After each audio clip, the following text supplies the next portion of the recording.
Brady, I do. Again, it's 6:30. I did get an email from Olivia. She's hanging out and maybe a few minutes late. I'll call the town council meeting for the 16th of November to order. And roll call wise, Olivia is the only one that currently is not here. And like I said, she said that she was en route. We'll go ahead and do the I pledge allegiance to the flag of the United States of America and to the republic for which it stands, one nation, under God, indivisible, with liberty and justice for all. As I conduct the adopt and amend the agenda, under old business, we're having the utility meeting committee. Under the new business, we're adding resolution 2022-03. Both of those were on the request of Ms. Cubie. Are there any other? I have some. Go ahead. All right, I got, because we can't talk online anymore, so I'm asking these questions that can be added to the agenda. I've had some people in town are questioning our money spending. And I think we're spending quite a lot of money. I don't know what the answer to them would be. They're talking about us doing the Little League field, and they said they thought it might be more feasible to fix a drain field instead of doing the sewer line. I don't know. Can we add that to business, or will that be in utility, or would that be in? We can talk about that in general. Unfortunately, our town manager, as you see, has just resigned. So I'm not. You're the town manager there. Well, and also. Oh, and you got strike one. I will tell you that. Strike two is, I want to know who these people are. They're our citizens in the town. Why can't they come in and talk? They're our citizens in the town, and they asked me, and that's all I'm gonna give you. Okay. If That, you have questions, or you can say you have questions about it. You don't Right. need to I have- incognito it under a citizen to say, hey, as a council member, I think we're spending too much money. Can you answer that question? right, I think we might be, And I'm kind of with you on that one. I'd like more information before we go. right, with the one thing that I'm saying, I mean, we have raised everybody's salary. We're paying a town manager $50 an hour. Okay, so I'll put that under new business. Okay, And we'll just call it financial state of the town. okay, Everybody's good with it. all right, and then probably with that or not with that, I'm questioning the DMV money. We're making good money. Where is it going? How much is it is going into the town account? Now, I know that it's paying the Yep. DMV stuff, but with, all right, we're saying this time 45,000 we made this month. The DMV, all right, Yes. out of that 45,000, is any of it going into our account? Or is it all going into that account? Is that account gonna set and keep growing and growing and growing? So when we get to tab D, all your answers will be answered because there is showing you where all the money's going. But is it going into our account? It- Or is it going into, So there's only one account. are we getting a percent? Well, I thought DMV is separate from us now. That is my understanding. I'll have the DMV manager, when it comes time for tab D under staff reports to report. And, Wait, and how much of the 45,000 are we? Well, you're gonna be amazed because it's almost 400,000 now. Okay, it's not 40,000, it's almost. 45 this month that we made. That's what I'm Yep, talking about. Yep, Okay, now question. yep, City Plus, okay, that is a website of artificial intelligence that was signed in March. And I was informed that the council last year approved it. But that's not true because I went to every council member except for you, because you're the one that said it. And they said, absolutely, we did never talk about artificial intelligence program. I never did do that. they never say it's artificial intelligence, it's a software program. But they said that no software program was approved by them. Believe It's them. funny because the. Show me the minutes. Southern Software is a software that they approved. Southern software was approved, but You not. said no software was approved. No. Southern software, I do know, but City Plus. That was something that was signed in March, and I don't know who approved it to be But then, that. All you right, see it in the budget? no, I did not. You should see it in the budget. I did not see it in the budget. Bernice, will you back me up? Well, I didn't see it in the budget. I just know that we And- voted on it, and I think that we should have voted on it if they had. Exactly, so we need to discuss this. All right, because I want to know how much it costs too and everything else. All right, and another thing. Our code of ethics. I think, I don't know if we can add anything to it, but I think we need to add no lying. People are lying and I'm frustrated with the lies that are being told. And I hate a liar. Everybody knows that by now.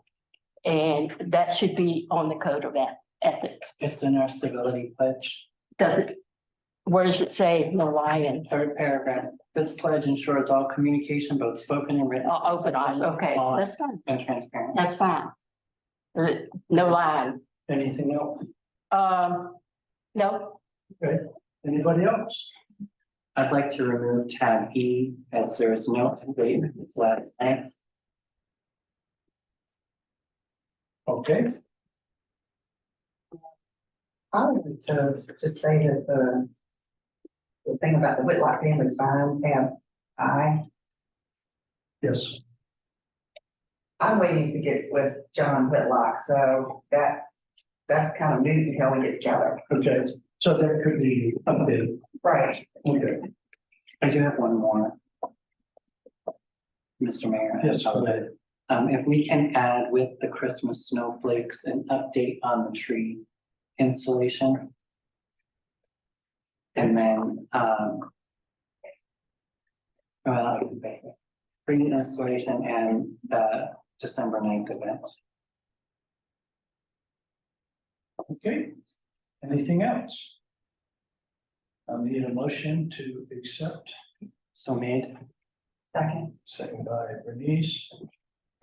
Roll call. Sorry, Yeah. vote. Yeah. Bernice. Ron? Yes. Yeah. Dick. Okay, that time for public comments. I looked at the list, but then you signed this first. Stand up with your name and Mike Lehman, 511 Mineral Avenue. All right, I'm gonna start off with this. We have this gentleman, Tommy Runnick, going around town talking about water and sewer committee. We're not doing nothing, we're not spending money, blah, blah, blah, blah, blah. So okay, well, I'll have to explain, okay. I'll explain whatever you gotta explain. So the ending result is this. I went back and started looking at this.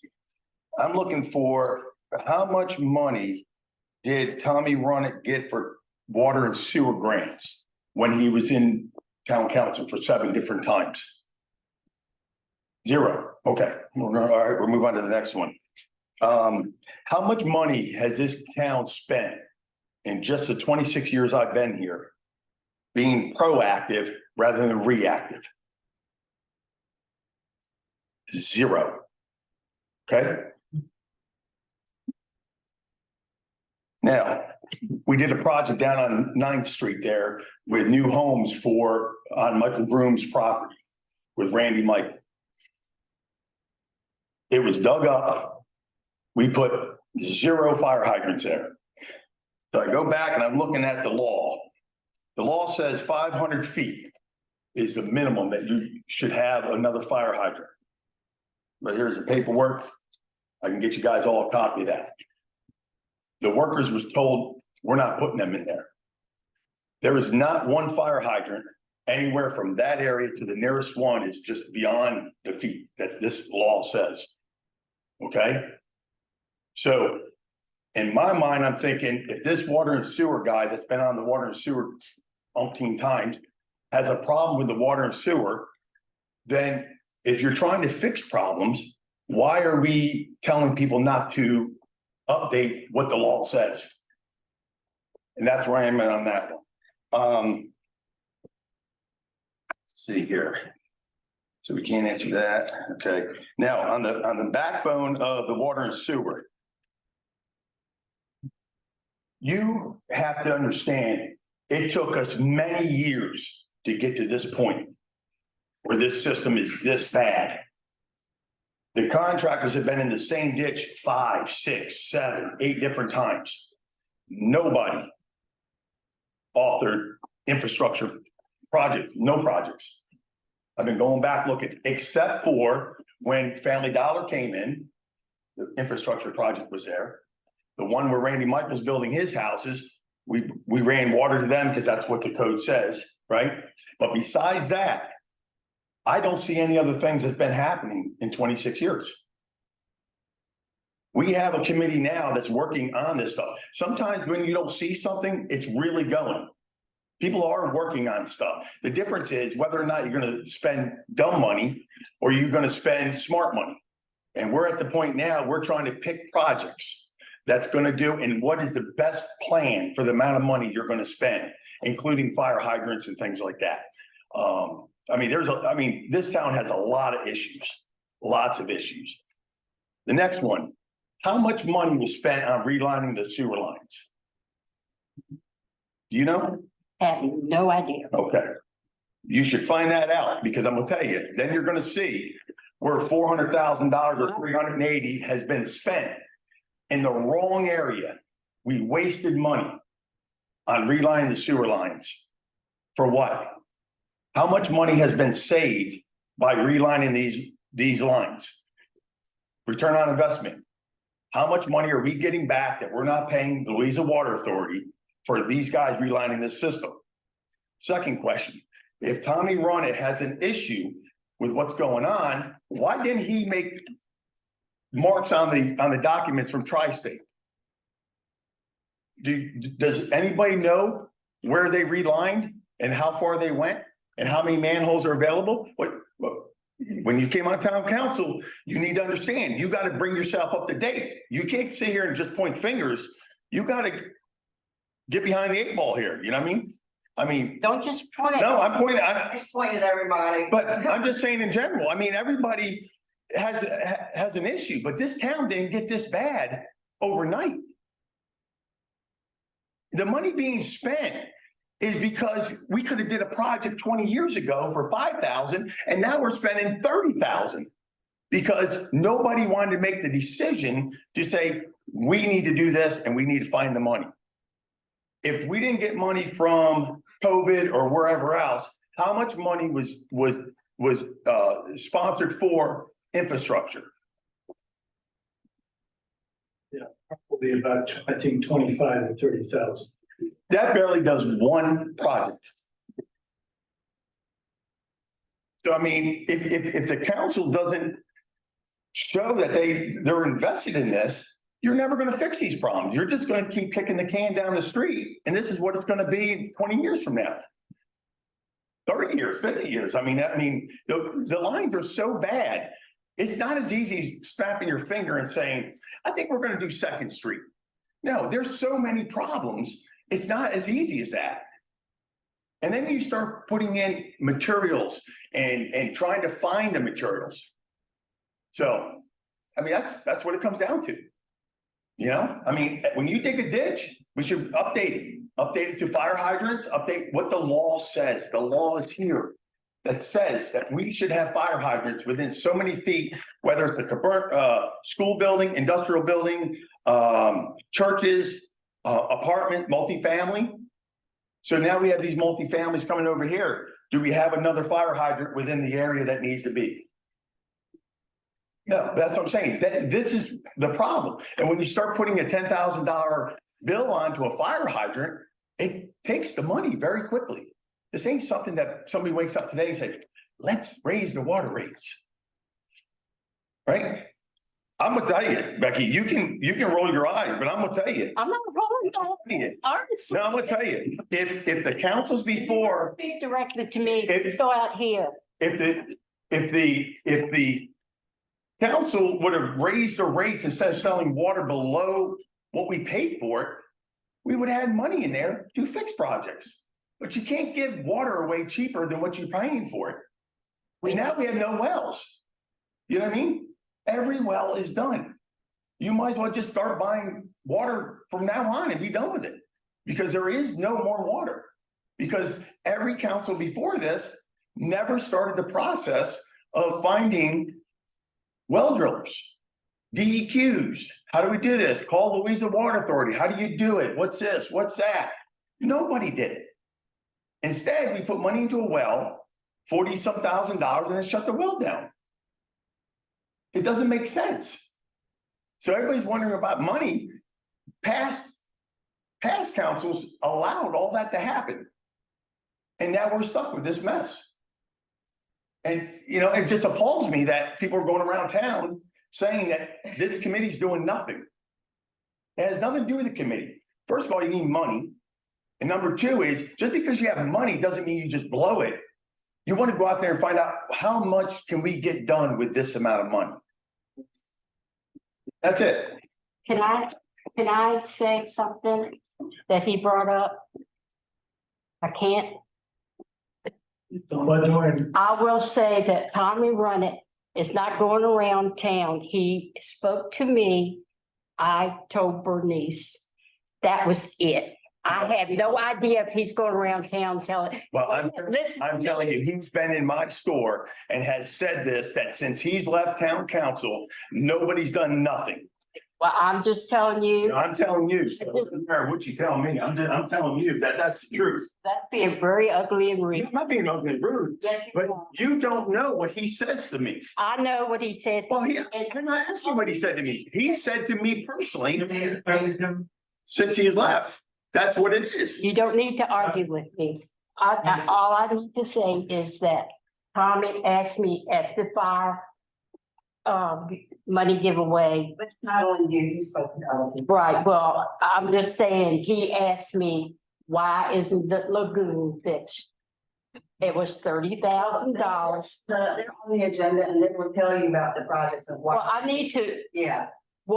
and Tommy, as far as I know, has not been going around telling people. I don't know if he has or has not, but I'm just saying what he said to me Saturday night. I asked them to come. Yeah, I realize that, I understand that, but I don't like him sitting up here and accusing me. sign up for public comment? No, I think I had some time to talk to you about some stuff that Anybody else got in here. want public comment? If not, we'll go ahead and close the public comment.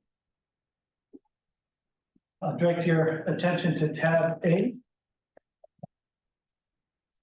Council minutes for September 11th, 2023, and as you recall, part of that reporting was inadvertently not started or not working, and so do we have any chance of even correcting anything for that particular meeting? I can focus on it next month. I just have not had time.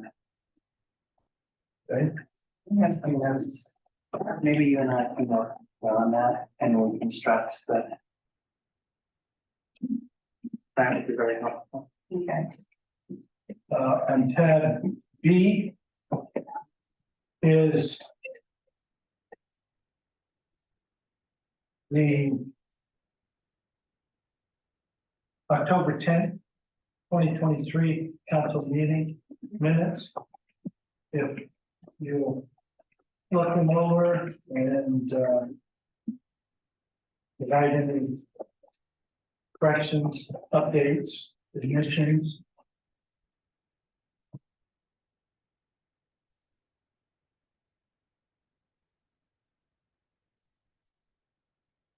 Motion to approve the minutes as presented.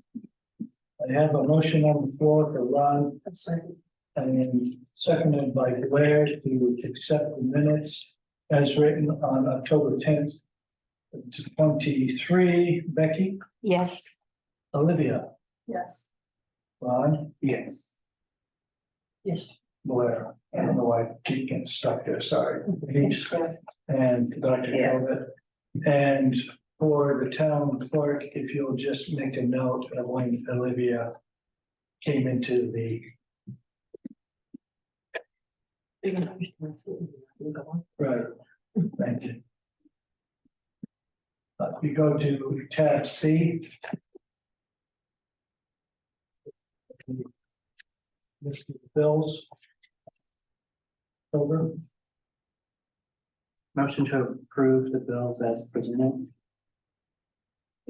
I have a motion by Ron for the pay the bills as presented. The second.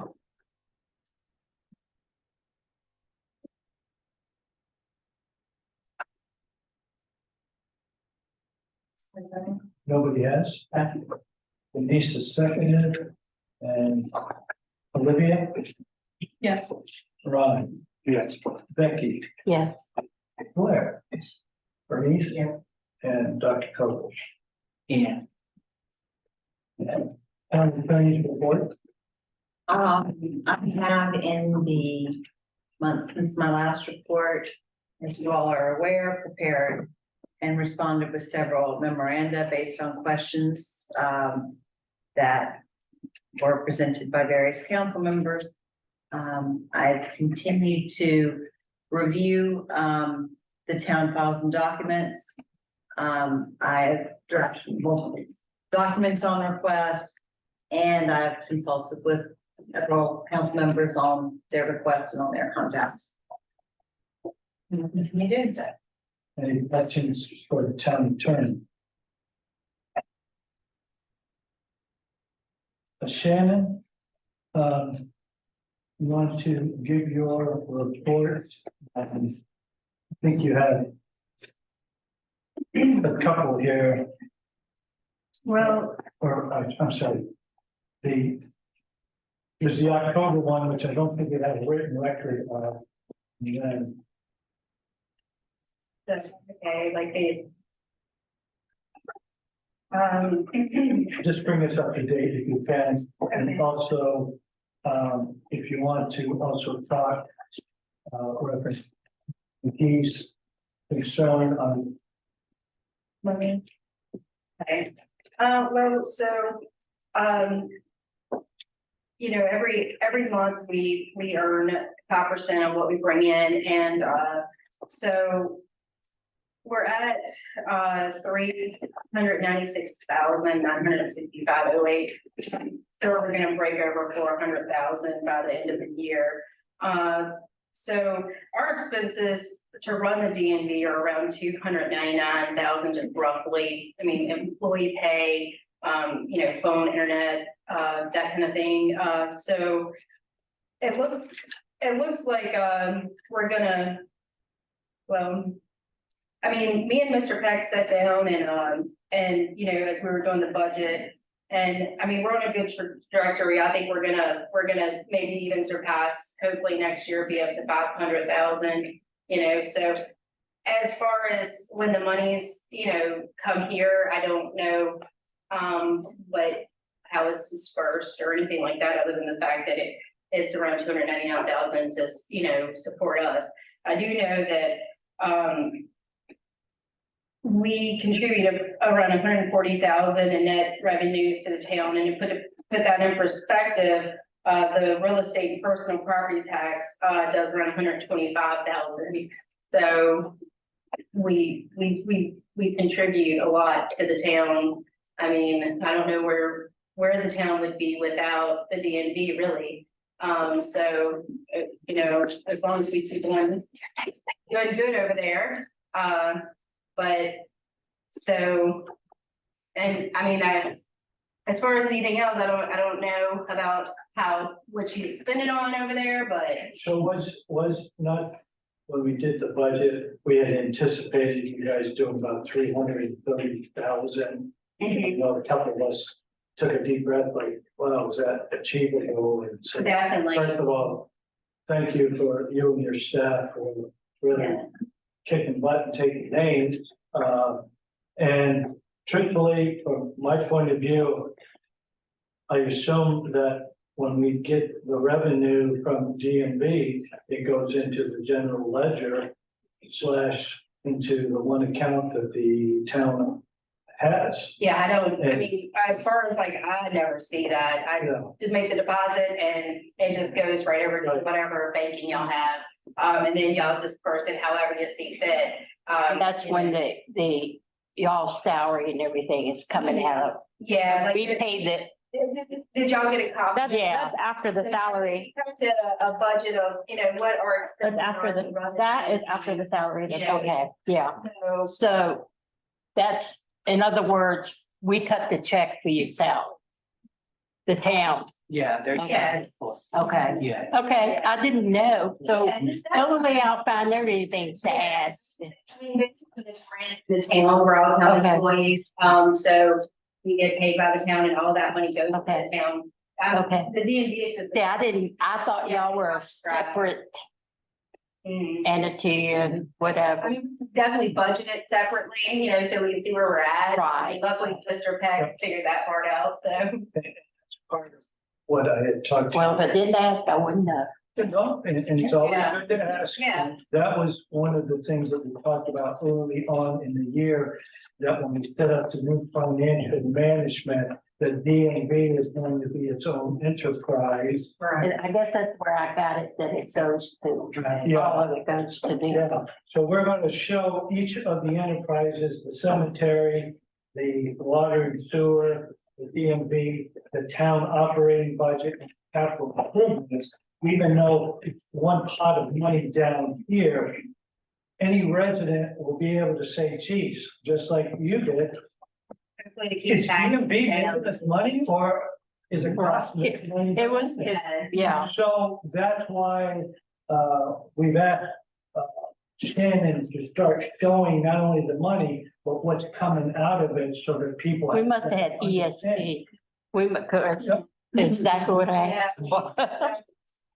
And if you look at the other 66 DNV selects, we're up, I mean, number one, we got another call for this past month in October that they were really surprised. They said, y'all are just killing it here. I mean, and they want to know how we do it. And other DNV selects are calling and saying, what are you doing? How are you doing it? Being my secret, but you know. That's right, the secret sauce. Yeah. And here's the shameful side. So the state DMVs, which are a lot larger, these guys are kicking names Yeah. and it's like, you know, I think tell them, little mineral. get like a business and not government. Yeah. That's what I. Exactly. That's exactly- You're better off doing it like that. Yeah. We're very proud of you. You really are putting out above and beyond it. And Thank Good job, good I don't job. ever think we don't. And we do need to account for it for everybody, but I think teachers know too, you know, Thank you. how like their actions too. Yeah, the staff, yeah, I'll tell them as well, and so, yeah, I got a good staff, so we just work hard and work together. I know sometimes y'all might come in and it looks like we may not be doing something, but really, we're all working hard and everybody plays a role, you know, if, you know, we got different people in different roles and everybody rises up to the occasion, so. Thank you. I'm gonna go ahead and give. Yeah, go ahead. So number 8, it says would like DMV select logos for the front doors and side doors. Is that something we can generate from the DMV? I would say look into that. I know I was wanting some more like this, more flair out there to get people in. I know ever since, we got the new sign and everything, the other signs, and some people come by and say, hey, they did give us templates to use for like business cards or like different logos to use at, how we need to see, how we see fit through a contract, but, so I think it would be nice to have like one side says the town of Mineral, the other side could say, DMV Select, on each of the doors. So it would, just draw more attention that the DMV is right in here.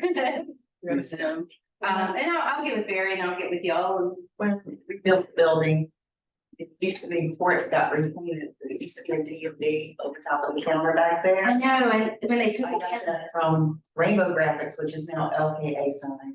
yeah, I would like another one of those as well. And it broke when they were trying to take it down. The D or something broke. So, Also, everything was windows came from there too. okay, so maybe that's a good line for us to look into, yes. So I would just like to, maybe get that approved to be able to, do a little bit more advertising, for the community here. For the local residents, because we have a lot of new people moving to the lake. Yeah, if you And should- want to collect that information. I sure will. we'll present it maybe next month I sure or will. in January to council to Okay, get approval. I sure will. Okay. Couple of things, I gave each of you, there's a letter, Ms. Pat resigned at 4:30 today. We have the letter.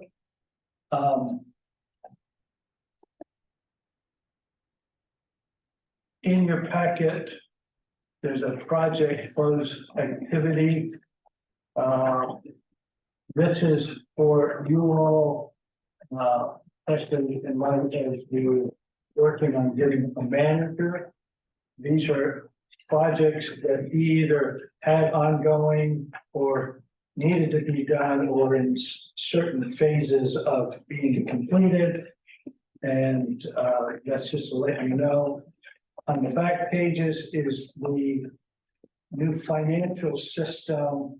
Those are all the new codes that will be loaded into the system. There's a standardization among accounting, and that's where that is divided. Your copy of that to the public. Yeah, there is. I will send it to you.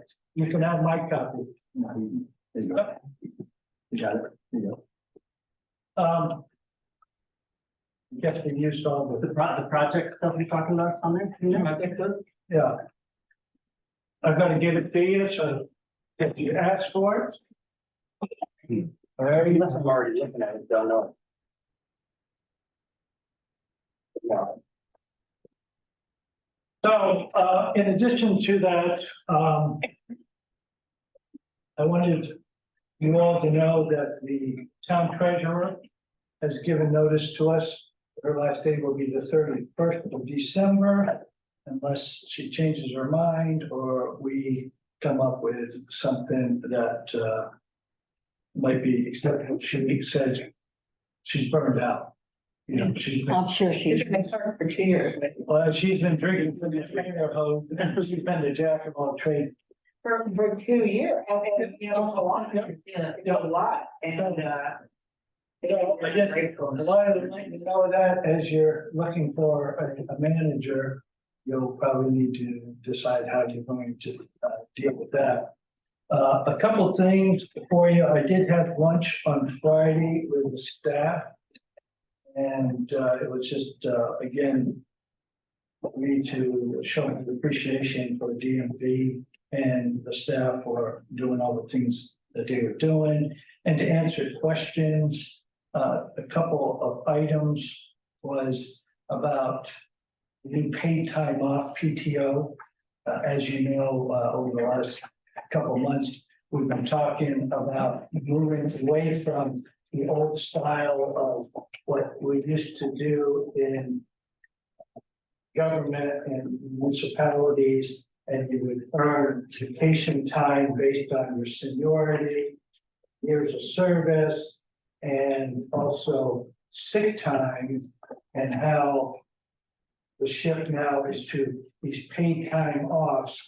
And so the way it works for those of you that don't understand is there are 17 paid holidays that the county does and i.e. the state.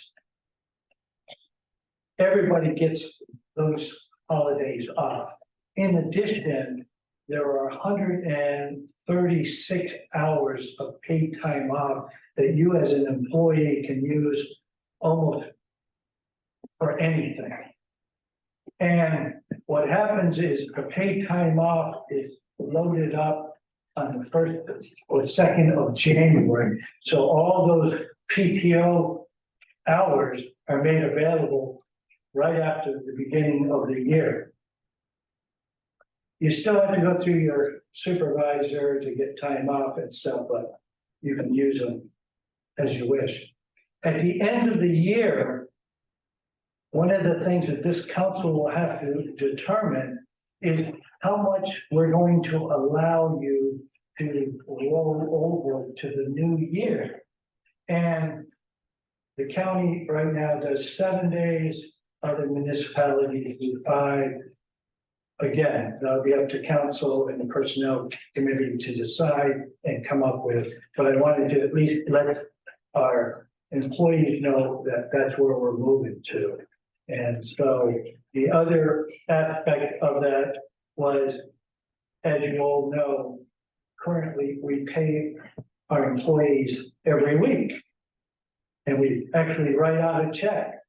Well, we want to modernize, and so we want to be able to do that electronically so that they get 26 pay periods, which is in line with, again, government and county, and they don't have to go to the bank to cash the check, it'll be deposited into their account.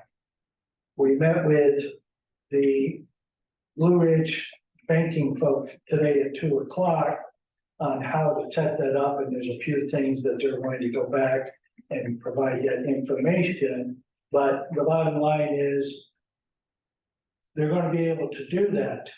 A couple of things that council, again, through the personnel, will have to come up with and will have to vote is exactly with us crossing over into the new system, if we're going to use it, say at the beginning of the year, there are 1 or 2 employees that have quite a bit of leave/sick time.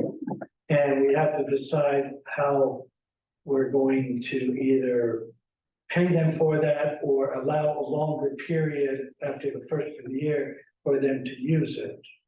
And that'll be up to you all, but I'm just letting you know that that's a couple of things that will be coming. In terms of the policy update. Most of them took the information in. We talked about it. And we also talked about, again, with some not misunderstanding, but just clarification on what an exempt employee means versus a non-exempt. Went over that and nobody had any questions, so I'm assuming it was answered satisfactory. A couple of things that, again, that I want to bring to your attention is at some point council needs to authorize a new ordinance to allow the town to charge fees for collections. As you know, when people don't pay their taxes or personal property tax, we have no mechanism in this town to be able to call a company to act as our surrogate to collect taxes, back taxes on what they owe the town. In fact, we have several individuals that are back a few years. And right now, what Patty does is she calls them to remind them and stuff. There's no way of us getting a tax collector to be the person to handle it. And so we need that ordinance, and that's under Virginia Code 58-139-58. We also need an ordinance to allow for any bonuses or merit pay incentives. Again, if council decide that we're going to give individuals that work for the town a Christmas bonus or a merit bonus or anything, we don't really have a mechanism to do that. So that's another thing, whether we ever use it or not. You know, at this point, I don't know, but if, as we change over, that might be something that we'll have to look at. The other thing is that with the new year coming on, I would like, if, as committees are working to come up with what their top 3 things are going to be that they're going to do. Helping the town, for the good of the town, whether that's legislation, whether that's the ordinances I talked about, whatever, just so that we can kind of put that out there and then collectively see what that bucket list looks like. And then That'd be for the January meeting. yeah, we can do that for the January meeting. The other thing is, at some point, we're going to need to decide the amount as your zoning administrator, as we strip Reese logos, we can really identify who that individual is going to be. So in time, maybe under the new business, we can decide who that's going to be, because we got. You need one now.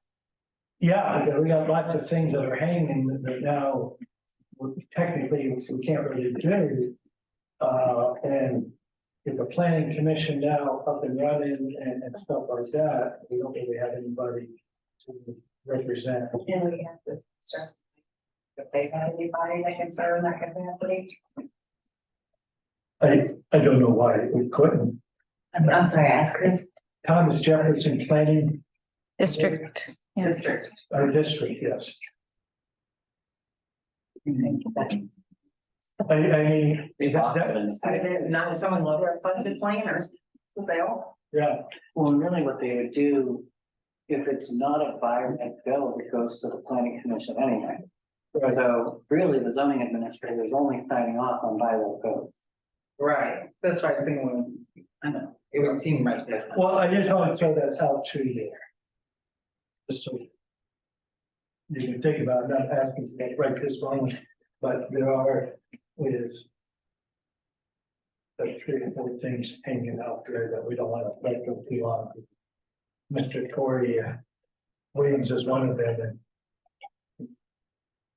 Right, and if somebody just wants a fence and they want to come to us, though, now, you know, we're talking like at least 7 weeks before they even decision, and that's not reasonable. I mean, can we have some, are you gonna have the mayor do it in the meantime? I mean, can we? And if you're over your head, then you could go to the county of Jefferson and get some input, but I mean, it's no, you're overwhelmed, but I mean, well, let's you just, got so let me just throw it out there, and maybe at the end we can readdress it. Or volunteer. So let me start with, utility committee as far as if we're going into council committee. I was gonna let them, give you a list of the projects that they're doing and how they're coming along with it. Okay. So why don't you go ahead and start that, whichever one you want to step up and be a spokesperson for utility. Right, so I gotta step up or come do it from here. It's okay, as long as you're projecting your voice, but I think I'm loud enough. All right, so what we've, are you? I'm Hank Stalling here. thank you. For the recording, so Okay. somebody's listening. That's fine. What we've been discussing in our meetings is, we have a sewer line on schedule to repair on West Third Street. We were actually supposed to start that by the end of October, but we've been down a little bit on the project on Richmond Avenue, so that's on the schedule to do that. Then the ball field project got put on the schedule. The materials are already ordered for that. Some have already come in. On that, the manhole is already ordered, so they haven't sent a projected build date back for that yet. So that's on our schedule to do. We've talked about the sewer line from that Mr. Runnett, addresses all the time. He says that the sewer line needs to be done from Richmond Avenue to the lagoon area. He's actually incorrect in that because it actually needs to be done from Louisa Avenue all the way to the lagoon area. There's numerous manholes through the woods there that I've showed the committee pictures of that are getting infiltration in them. The water is running right in the top of them. And that, one of the main things we've discussed is the right of way has to be surveyed. And then the company I work for has to be authorized to put it on the schedule to clear the right of way, because Tri-State cannot get in there with trees growing. They can't get the trucks in there to run the line in there. Now, Mr. Runnett disagreed with me that the line from Louisa Avenue to Richmond Avenue had been lined, and that line has not been lined because on the project for the developer we're working on Richmond Avenue, we had to cut a section out and set a new manhole and tie back in, and there was no liner in that line. And one of the manholes that we blocked off while we were doing that, I got the pictures of and showed the committee of the infiltration. One of the biggest things as a professional doing water and sewer work is when the town had all the infiltration issues, and the town cut a budget to hire Tri-State to come in here. One of my biggest complaints that I have fired back at Mr. Runnett was, why did you not start at the lagoon and work uphill? Where does your infiltration come from? The low areas. You don't fix all the manholes underneath the main highway that are on the high ground, and you leave all the ones in the low areas untouched and then run out of money. So that has been fired back in Mr. Runnett by me numerous times. He does not like it. He's argued with me about lines that have been lined that I know for a fact they're not lined. And all I can say is I've worked for the town 4 years. I worked for Central Virginia Contractors for 30-some years, who's done town's water and sewer work.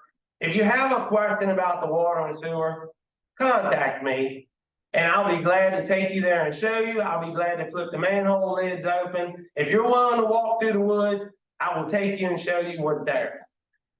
I mean, I'm not pulling wool, not telling you need to do something that doesn't need to be done. You know, also, when they rehabbed all the manholes Tri-State rehab, they cut all the steps out of manholes. So now we have no access to be able to climb down in the manhole if there's a blockage, because the town doesn't have the tripod, the town doesn't have the harness. You have to have a man on top of the ground, you have to have the monitor when you go down in the manhole, and if it's a deep one, you have to supply fresh air when the man goes down there. That's all OSHA requirements that have to be done. So the only way right now, if you have a problem in the manhole, is they have the stuff, they're gonna have to come back and go down the manhole. Because we don't even have the stuff to get down in there. I mean, there's numerous stuff that we're working on, water lines that need to be repaired. We talked about this, a problem at the manhole at the lagoon. We talked about this in our committee meeting about putting a pact in the trough area to try to just further money towards more critical areas that needed the work right away. And I put a little patch in there. As a matter of fact, I just checked it last Saturday. the little patch isn't staying in there. It's so much flow that's manhole, we're gonna have to end up replacing. But right now, we can monitor it because we can flip the lid open and keep an eye on it. But that's one that has backed up because stuff got hung up in the 90-degree trough and has caused blockages and it's backed up the line. So that's one issue that's gonna have to be addressed. We have the new house being remodeled right beside Ron's house on Mineral Avenue. That line we've been into that line numerous times. That line, if you sneeze next to it, blows apart. Mr. Ronnet was on council and watched me the last time try to get the line repaired when it was broken. And nothing's ever been done about that. It's still the same line. It's the same line that feeds that house they're redoing. It feeds the house that Mr. Bird is remodeling, and it feeds Todd Hall's shop across the street. And we've been in it 2 or 3 times in his driveway. Now, we have discussed about coming off Piedmont Avenue, which is a new 8-inch line coming up, and planning for future development on St. Mary's Avenue also. But we have to put it all together on what it's gonna cost, roundabout for the town, and then it's something the town will have to budget. We have Tollinsville Road, the same thing. Mr. Jarvis has been there and seen us preparing that line. That line has numerous patches on it. Same thing. That line needs to be upgraded, but when you plan for those upgrades, you have to plan. There's a development that I know has talked to me in that Spicer Field where the pond is. How were they gonna get water? If that line was upgraded on Tollinsville Road, it could come down and furnish that development. You wouldn't have to do a big major dollar bore underneath of 618 to get to the main line on the opposite side of the road. Plus, you would put all those houses on Tollinsville, new connections. And you have a line feeding through East Lee Street that goes down through the field that is a 1-inch line feeding the old Whitlock house and Mr. Spicer's old house. And nobody even knew that was there. I knew it was there, but a lot of people I've talked to didn't know that line was going down there. So there's a lot of projects and a lot of problems. The townhomes over here from Mr. Williams, behind the ball field, all right? There's a 6-inch line by the maps. Without test digging, we can't be for sure until we test dig. There's a 6-inch line comes to a hydrant on the corner of St. Cecilia Avenue. When they built Journey Home down there, the town talked to us, we recommended they extend that line 6-inch all the way down to Albemarle Avenue so that the town could eventually extend it. Like now, you have lots that want to build in Spicer Field. That 6-inch line could have been extended from Albemarle all the way down into that field because East Lee Street will go all the way to Tollinsville Road. There, the line would have already been part of the way down there, put in by the developer when they did Journey Home. They ran a 4-inch line. You cannot put fire hydrants on a 4-inch line. And you're not allowed to have but 10 houses on a 4-inch line, 5 houses on a 2-inch line. So you've got 1-inch, 1.25-inch lines. Some of these people, how they turned it, they don't complain, they don't have any water. I do not know. Because we dig them up and it's 1.25-inch line, and you can count that 10 houses or more on an 1.25-inch line. That's not code. When you have to go in there and replace the line, you go with the bigger line. The developer over here, he's done set the town up, paid for all of it. He paid his connection fees. He did an 8-inch line all the way down the section of East 4th Street to Richmond Avenue. Then he's turned and he's run a 6-inch line down the side of Richmond Avenue to the lowest lot and set a fire hydrant. There's a fire hydrant now on the East 4th Street that whenever that road gets fully finished, there'll be a fire hydrant there. But he has set it up so that if the PUD property ever goes through, they can come and tie into that 8-inch line, extend it the rest of the way on East 4th. East 4th now is closed from Albemarle to the PUD property. So they're gonna have to turn, you would have to turn and come up Albemarle, then go in through East Third Street.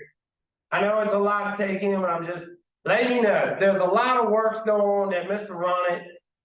It's easy to ride around and shoot your mouth off because nothing's getting done, but he doesn't know what's being discussed and what's in the working. And if the town doesn't have the money to do it, we can't do the work. And there's no need pricing it if they don't have the money now to do the work, because prices steadily are going up on material.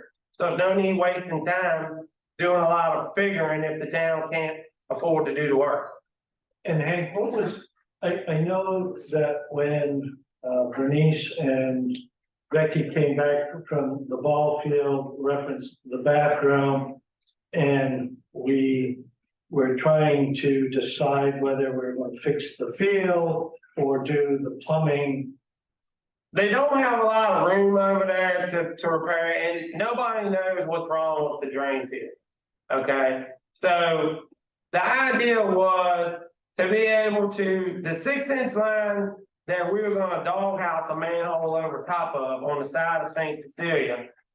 That 6-inch line was put in by the Parks people that own the house beside Dr. Thomas years ago, because they pump uphill. We put in a grinder pump, they pump uphill to the left field, ball field fence, and then it goes gravity, 6-inch line they paid to put in all the way to the manhole at the corner of St. Cecilia and East Lee Street, but on the opposite side of the road. That's a church and a church parsonage comes into it. So the idea was setting another manhole, because anytime you have to make a turn, you need to set a manhole, especially when it's a 6-inch or 8-inch sewer main. So you have a way to get into it to clean it out. So the idea was to set the manhole where we had it designed to go, shoot a 6-inch line across the street, which will catch the first section of Mr. Williams' development, okay? Then come out of it with a stub to hook the ball field restrooms into. And then we're gonna come out of it with another 6-inch stub that will be capped off with clean out. And that way, down the road, if the town ever does something with that property, since it's town property, and just say the ball field was to leave there in 20 or 30 years, who knows? I mean, we don't know. But it would be set up that the town would have a spot to hook into.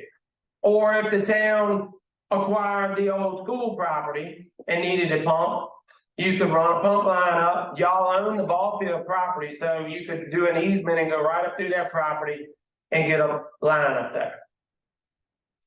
And then we did talk to Mr. Williams that owns the lower property.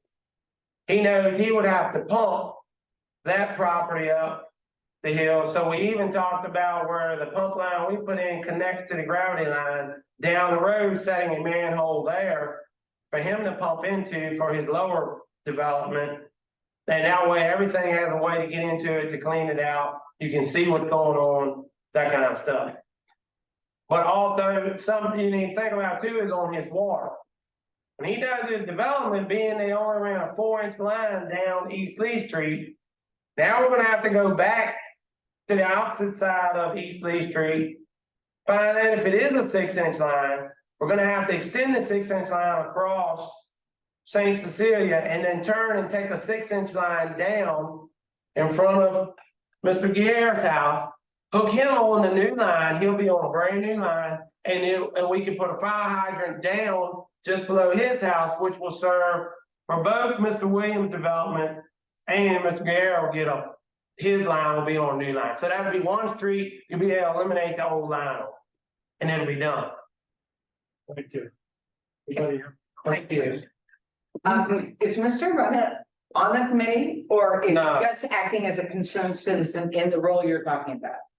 He doesn't like someone else has power. Understand it, but is there, because you're a paid employee, and it sounds like you spend a lot of time with him, is there a way? I know. And I love him, but I'm just wondering, can we refer him to you, and maybe all of his concerns could go elsewhere? Mr. Ryder works on his own. He does his own thing, and I've had, and just so it's out in the open, I've had some problems with him talking to other developers here in town and telling them they could do this, they could do that. And I actually met with the developer and I told the developer, no, you're not doing that. And I said, whatever Mr. Running tells you, he's not on town council. He has no authority to tell you that. So whatever he tells you, you might as well just throw it in the trash can because it's probably not gonna happen. We're not gonna prove that. Well, I mean, like any employee of the town, we want to protect, you know, I mean, we want you to be comfortable. We want you to do your job. We don't want you to feel like, you know, you're blocked by anything. No, I mean, it makes everybody knows me and kind of knows how I am, and I mean, You feel comfortable, you can handle it. yeah. It's not just about anything about veterans. This is just something I've heard around town You're right. numerous times. I do not want to be blamed for what Tommy says or done. I'm just relaying what was told to me. And that's, And Becky, that's okay. If I- people relate yeah. to you, you need to be. right. And I related it to Bernice also. It's related, so he's related to. Right, because I don't want to be the No. sole source of No. saying, oh, Tommy told you this, so you believe her. No, I could, Full court press on every. right. I mean, I hear the frustration, but I also think that we are giving a lot of time and energy to the thoughts of a resident that did not bother to come to the meeting to voice his opinion and be heard by the council of his own. And I think that it would be valuable for us to hold off on discussing an individual resident much further without him being present. I agree that he should be here to. If there's something we need to do that for him. It's only supposed to be so to come tell you the projects that they're doing. Right, right, well, I just, Because I mean, people don't understand water and sewer. right. Yeah. and it's an expensive business. Thank you. And where is the lagoon? I don't know where our lagoon is. Well, the lagoon is non-existent anymore, but it's the pumping station. Where the lagoon used to be in the field off of 618.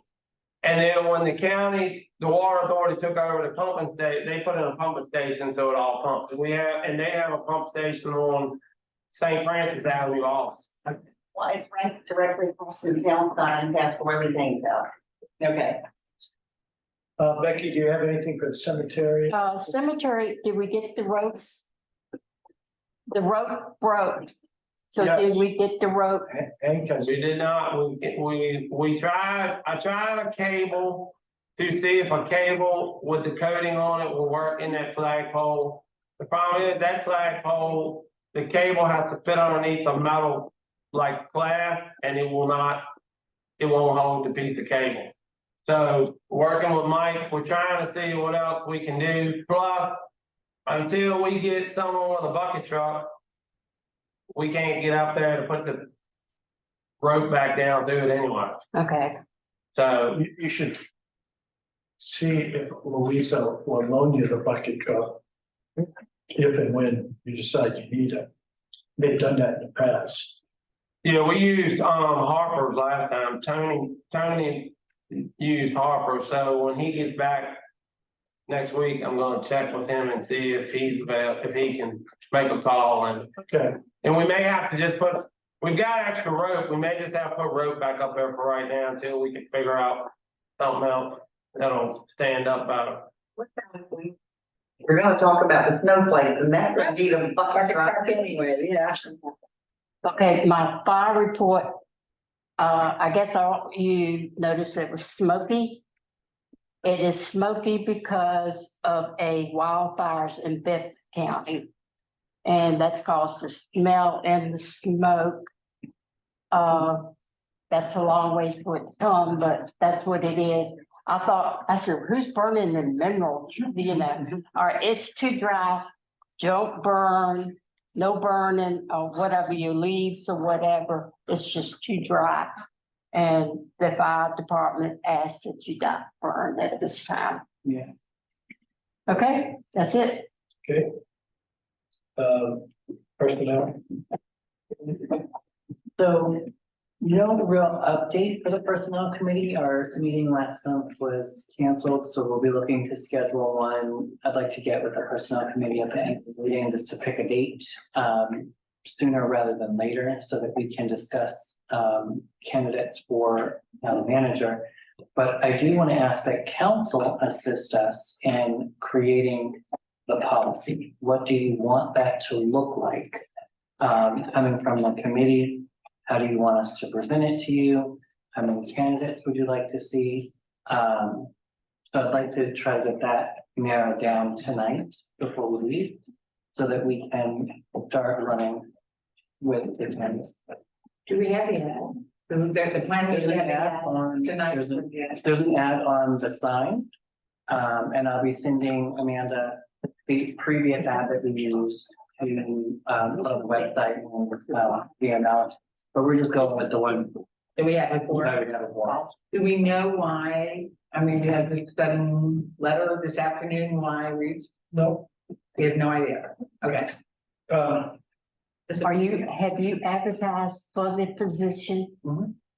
And have you got any application? So I have two currently, which I'll forward to everyone on council, but the personnel committee, again, we need to. Because we need to get this done sooner than later. Absolutely. Can you forward them to me too for documenting purposes? Thank you. And did they come from the sign and? Actually, yes, both of them saw the advertisement on the sign, so that's how it came to me. Or how they came to me. We need to get our communities to get together. and Catherine, just from a legal point of view, is the sign good enough in the webpage? Or do we need to put it somewhere else, because I don't want somebody who may have been interested but didn't have access because one, they don't live in town, or two, I just don't want the discrimination factor of somebody who wouldn't normally look at this area, but it should be in this area. And Fact that, and I'm sorry, I caught a bit, but I came in the other way today, so I didn't read fully what was on the sign. But there are certain pieces of information that have to be provided in the advertisement that I don't imagine were there.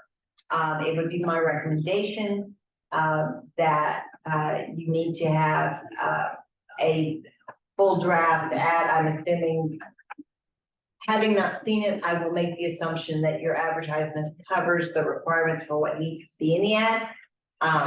But you do also need to advertise that for a minimum of 5 days. You also should have that somewhere that's appropriately visible. I think you mentioned the local paper and via VML should be sufficient. But you're, for example, going to a set of judgment or receiving a submission. Well, and that's all all that I'm asking from council, is what do you want that deadline to look like? What do you want that process to be? The committee doesn't make those decisions, council does, and then committee helps to enact it and expedite that process. So, I mean, we have VML, we can do the local paper, we have the sign. That's 3 places that we'd be advertising for 5 business days. So does council want to put an expiration date? Or do we want to just keep it up until position is filled? How do you? I would How just do you keep want it up till to do the this? position is filled, but I think we should actively be interviewing candidates, so I don't think they should be waiting around for long periods of time. So as you get them, interview them, if we find the right one, we find the right one. Is there a time limit that we have to have? So we have to advertise for 5 days. Mhm. So you've had it 5 days. It's been on this sign, we need to get it on the VML and we'll get it in the local paper. And you're gonna put it on the website, I see. And the website, yes. So, and you just asked me a question. I don't think that the 5 days that it's been on the sign, at this point would have qualified because you don't have all of the necessary information. So I'm gonna send you, What is that? Or can you give that to me? Not off the top. Okay. I'll Right, send because you, the sign is so, you have such a small space, you can't put all the information. I'll send you the ad that the town has used previously. Because I would, why reinvent the wheel? Okay. And just make sure, if you don't mind, that it has all of the correct and necessary information in it. But so we'll keep it up until it's filled. Does council want the personnel committee to interview candidates, pre-screen, and then set up a group interview? How many candidates would council prefer that the committee present? I got 3. 3? It's not 3. You cut close, there's asking you for your Be now forever hold your peace. Right, and we may have 1 or 2 stellar people, we may not have 3, but so we don't. Oh, that's not what that. Yeah, Yeah. well, I'm just. That may be, but I'm just saying that, I don't think we should require 3, if we, find that we have 10 to 3, we can just go with that, I'll put more than 10. If we have a plethora, That's the goal. All right. anything else in reference to the treasurer? It is my opinion that we hire a town manager and let the town manager staff the town. That's my opinion. Again, that's not the opinion of the committee because the committee has not met since getting the resignation letter today. So, Can I speak as a town clerk? I'm just asking because this is my 3rd week here. And now our manager is gone and town clerk, our town treasurer has given her notice to have guidance and expedite the process. And make sure you have someone that's qualified to give me the guidance and that they have the knowledge and the will to stay here. I agree, those are important. I'm just like emphasizing that because this is 3 weeks and now I've lost the 2 people in my office with me. I'm just trying to emphasize that, like, get that as clear as day that you don't want to lose me too.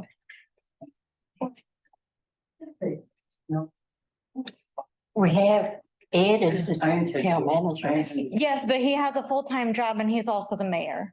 Yeah, but he's town manager too, so for right now. But not to dismiss what you're saying, we understand this is how scary it is, and it's a big deal, and yes, we do not want to lose you, and we need to disconnect it. I agree.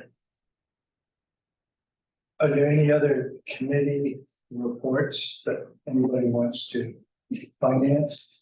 I have a question up on the street. I kept hearing rumors that the Christmas parade was going to be in Mineral instead of Louisa. Yeah, it's going to be in Mineral instead of Louisa from what I'm hearing as well. But it's not. No. It's not. They're advertising online on Facebook and everything that it's gonna be in Louisa and they're gonna have stuff on the street like the normal ones. So I didn't know what's going on. Are we having a parade or are we not having a parade?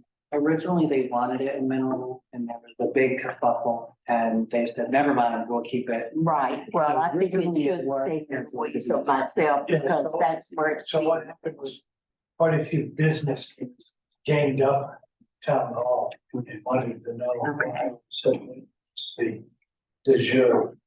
And so And I want to say, if you have not been in the town of Louisa, y'all need to go. It is absolutely awesome with the guys' pictures on the street. And it is absolutely awesome.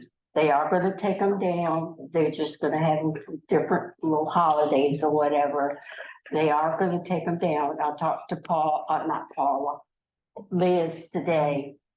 And it is absolutely gorgeous up there. They have that tree already up, already decorated and everything. But those lamp posts and with those pictures are awesome. So we need to do something out here. So thank you for reminding me. So the VFW American Legion actually are going to work with the group that did these posters to do it. They want to do it here in Mineral. The only issue that they have is we don't have the same type of light posts. We're using telephone poles, which would require us to get permission from Dominion. And so that's something that. Well, my classmates were the ones that did the project. Travis, Elmo, Daniel, and Becky Gwen, they were the ones that did the project. Right, and I guess people like it, like you said, and. It is so nice. First, and I even got out and walked the street today in Louisa. And I went in stores that I had not ever been in before. I bought stuff too. Yep. So, Okay, so no other committee reports. Let's go to tab F. As you know, is the Whitlock building. you didn't do E? I had it removed. Get it removed. Oh, Yes, on the amendment. I can tell you that these prices are really over the top. And truthfully, I don't know that at this point in time that we can afford it. But we wanted to get some estimates, and you can see the pictures and. And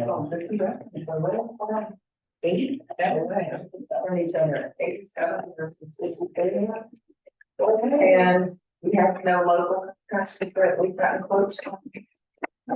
This one says Louisa, Virginia.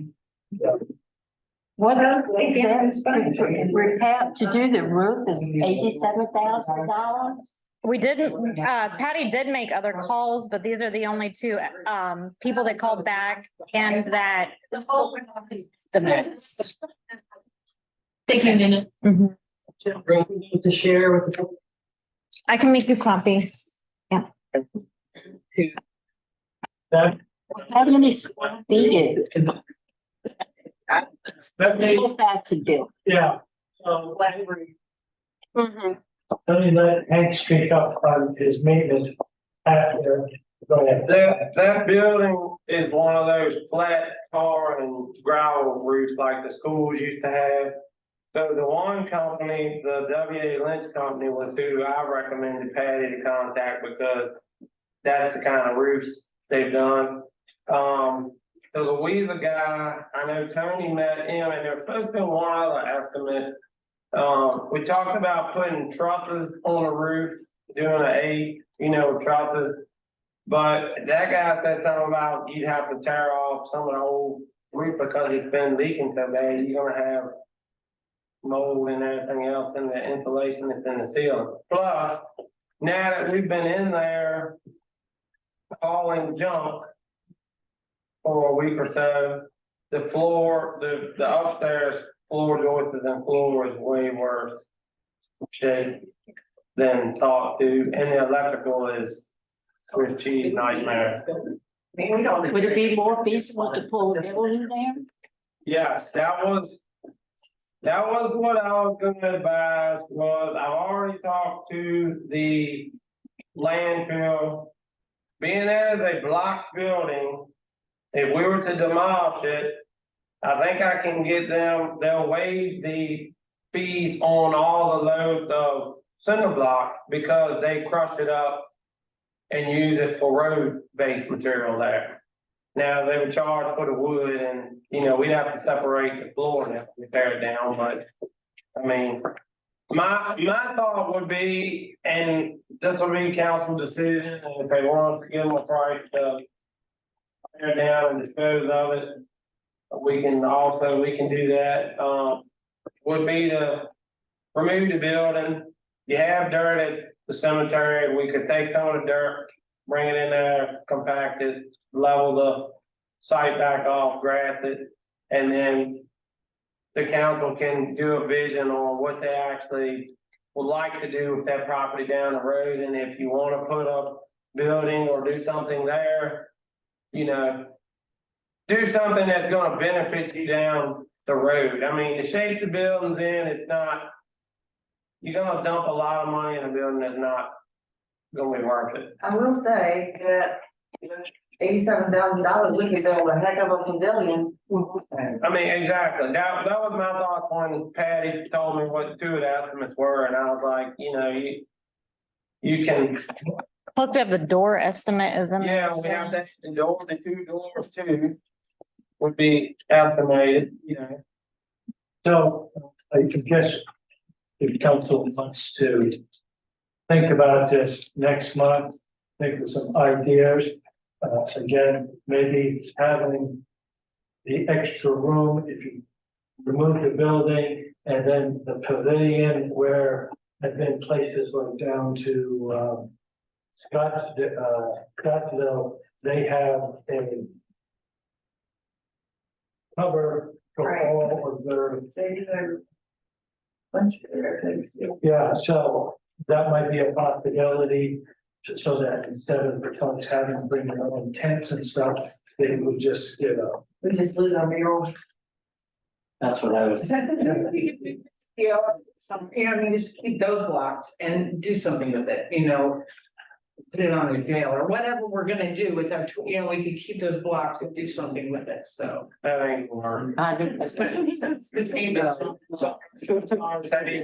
Maybe we could photograph it and have it reproduced in some way and well, through their PC or something. Well, he could actually paint it someplace else, because the man who painted it some, but he really lives in Louisa. Yep. Oh, yeah. this is, I'll go have Janice. out front. Yeah, now look at those, painting by Janet Bevel. Okay, it's gone. That's all right, that's you. Well, we actually have updated it one time, so every time it fades, we just get him to come back and touch it up. The first time we did that, it was about $6,000. So Yeah. what that would cost nowadays. So, you know, if council's all right, we can just, you know, defer, put that under old business and then I think, brainstorm a little bit and think before we go buying the new doors and then deciding to destroy the building. And I'll probably get confirmation from, the county if they will take all the, cinder block and that, at no charge, you know. Okay, thank you. Well, it's time again to talk about the snowflakes. If you go to tab G. Estimates in there and Yep, so you'll see two estimates from Sparks. That would be combined. One of them is to put the snowflakes up and take them down. And the other one is to put the brackets on the new poles. And then the other estimate is from Harper Electric, and that's for everything. I don't have a copy. Can I borrow your copy? Please, thank you. So you'll see it's $125 per pole. So even if we switch 12 poles, I think that comes out to be like $1,500. So it's substantially cheaper Is than that Sparks. who we usually use? Reliable us, if up one time, we're taking them down. Oh, gotcha. And also the Christmas tree has been ordered and it will be delivered the week after Thanksgiving.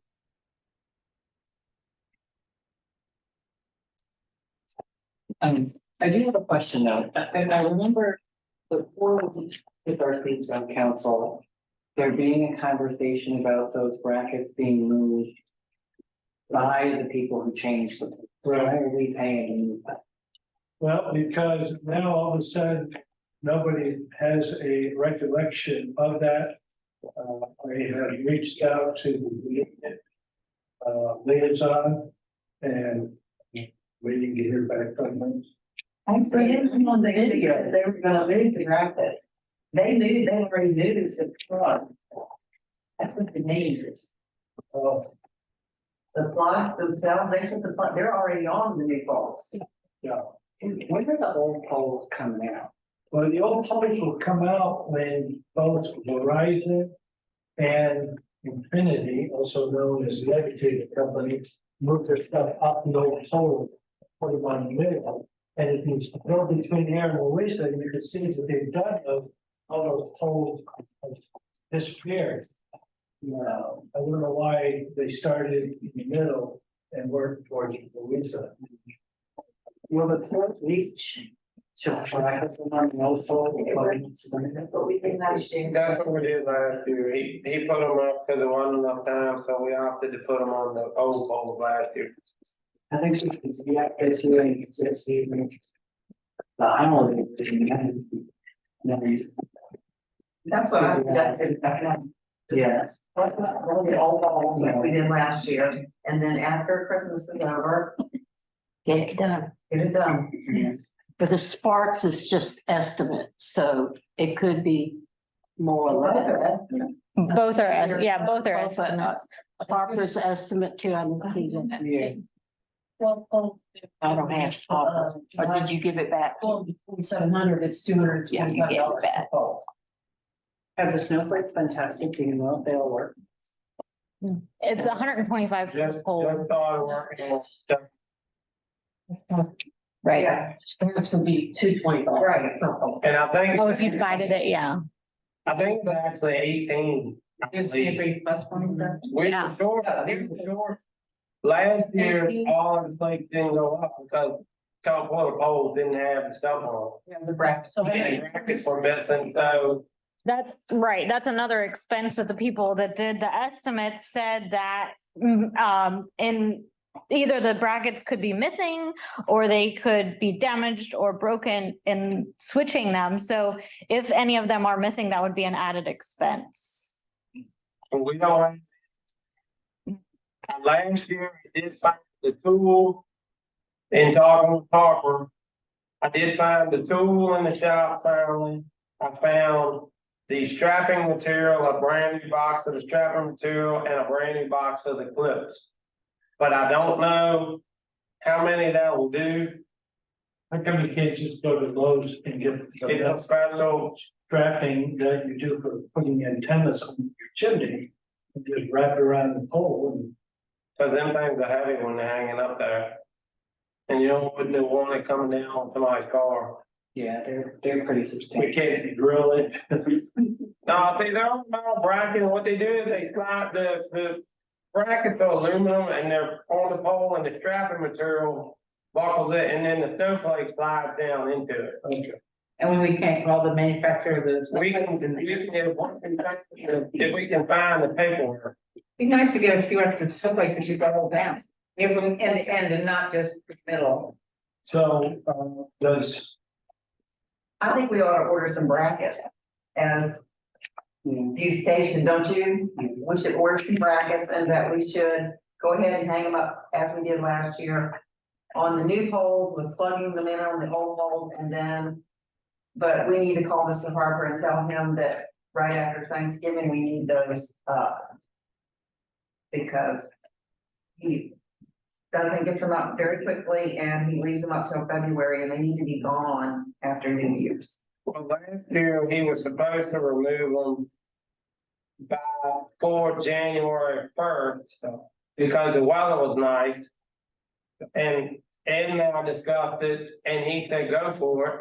So I called him, and then it was 3 weeks or 4 weeks later, and he still hadn't gotten here. so Bernice, are you willing? I will make a motion that we hire Harper Electric to put up the snowflakes the same way they were put up last year, which is on the new poles, plugging into the old poles, and then contracting with them to move the brackets after Christmas. I second it. Okay, so we have a motion by Bernice, a second by Becky and Olivia. Yes. Ron. Yes. Blair. Y'all understand the brackets are on the old poles. Right. Yeah. To move them. But you said to put, so y'all want him to move them before he gets them up? No, that's not what I said. And listen to. I did, and it said put them on the new poles and plug them up to the old poles. No, It should It be is. the old poles, plug them up to the new poles. I'm just clarifying so somebody doesn't say. Thank you for listening rather than, yes, sir. I don't want to butt in, but I was working on the issue where I can tell you two additional things that hadn't been mentioned or not clarified anyway. You can't just put them on any poles that you want. Virginia Power or Dominion's got to approve it because some of it depends on how high or low the existing wires are on hold. So there are many you can't use. You can't just pick where you want them to go. Right. They have to be approved first by Dominion. And secondly, the reason they bought the boxes of strapping is because the strapping can't be removed and reused. You gotta cut them. So the brackets are reused and they can be moved, but that's why you got those spools or things of strapping to use. So holiday time, you're supposed to have a happy year. Okay, so, Yeah. okay.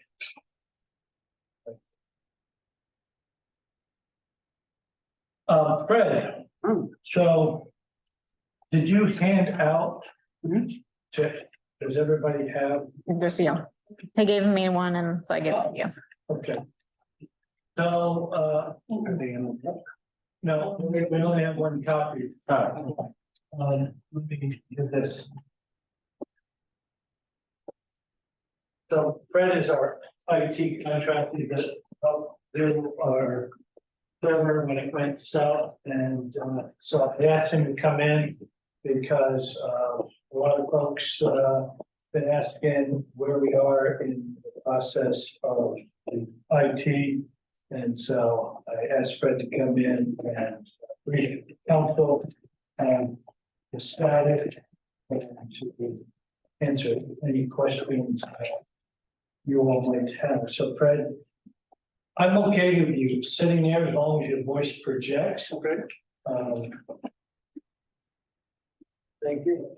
Well, I'm gonna formally introduce myself because I've been working and I don't know all of you, but the name is Ascendo J. Vegas Jr., short, Fred. I like that one.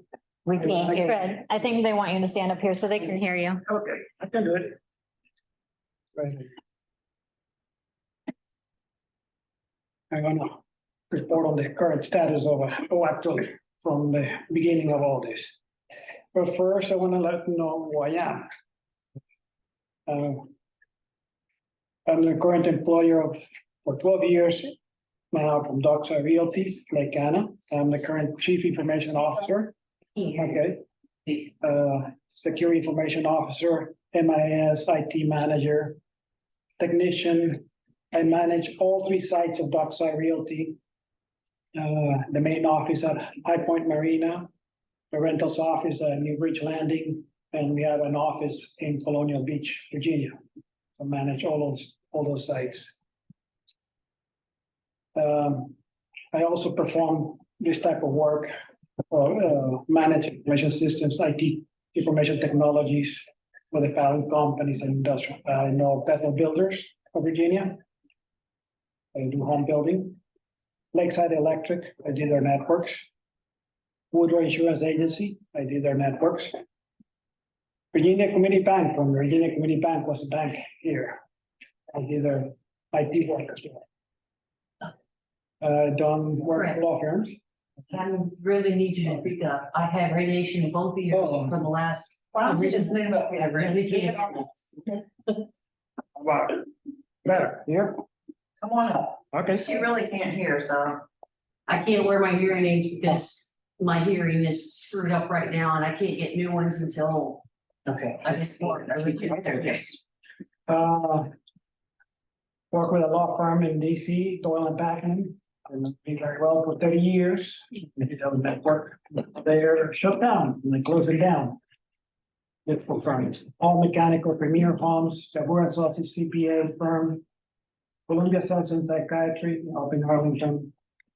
Done and worked in embassies, the Embassy of Denmark, computer systems, Embassy of Chile. And the Military Mission of Chile, I did their networking. And many multi individuals, so we consult a small office, home office based. So I have a great repertoire of years in IT. Travel as far as north, Vermont, University of Vermont. I did work up there and as far as South Florida. To perform all my consulting services on the Eastern Shore. And that's just a few short list of my clientele. And my areas of expertise on the MIS IT services is networking, LANs, local area networks, WAN, wide area networks, installation, setup, maintenance, workstation installations, setup, updates, upgrades, maintenance, printers of all types. Installation, setup, or maintenance of those two, plus purchasing new equipment. I got involved in the procurement business of equipment. So, I was approached by council member Bernice Cuban of Lake February, early March 2023, about assisting the town of Minimum on your current IT needs. Seems that the previous company didn't want to do it anymore. And you don't have any in staff to help you to do the second job. During that time frame, I met and spoke with the new IT manager and accepted the job. I've been out in April, I was coming to the township to make survey analysis of current network infrastructure, see what's here, and to try to meet with the previous technician who used to do the work for your network. And get for me set up a procedure. 3 attempts to meet with him. Left us in a lurch, didn't come here. Or no shows from, I think his name was John Ball. As per John Ball, we had to schedule a meeting with him to be done with a week of advance notice. So that lost 3 days trying to get to him. We received some kind of documentation, a zip file with the information of the network. There was no printed documentation for your network. There was just a zip file with a whole bunch of screenshots. That's all I got.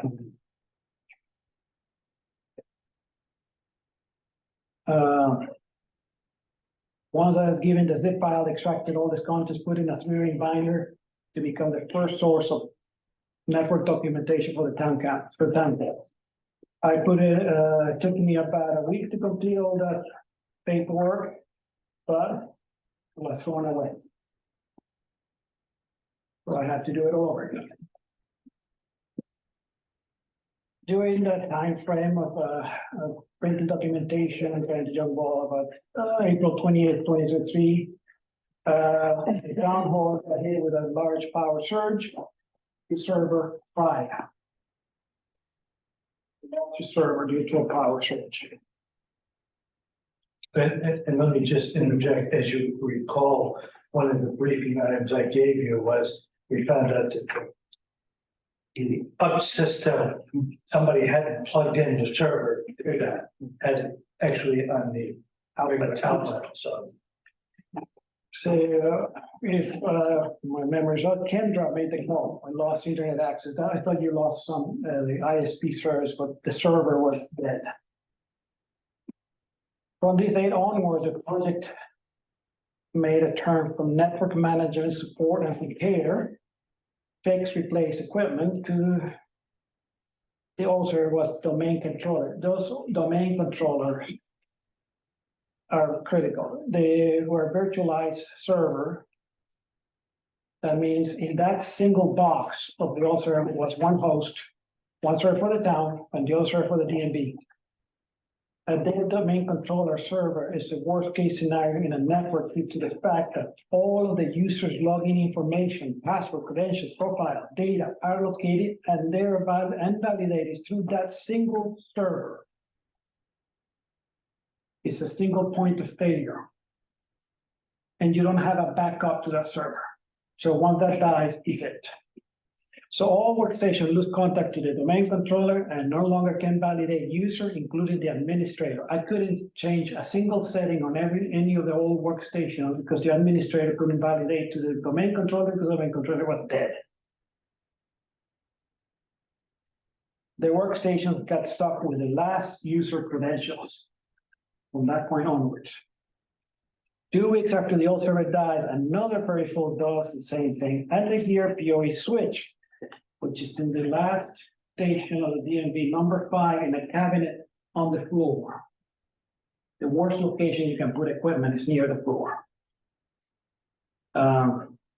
that unit died. So now we have the DMV dead on its tracks. Cannot connect to the internet, cannot go to DMV Select. With the thanks of Dr. Realty Lake Anna and Mr. Dave Martin, the owner, I was able to borrow 4 equipment from our office to bypass the old server, bypass the switch that died there. And we went to the time DMV workstation, and actually there were laptops you had there in our workstation. There were a bunch of laptops there. To bypass all that equipment and connect it back to the internet so you can go to DMV Select.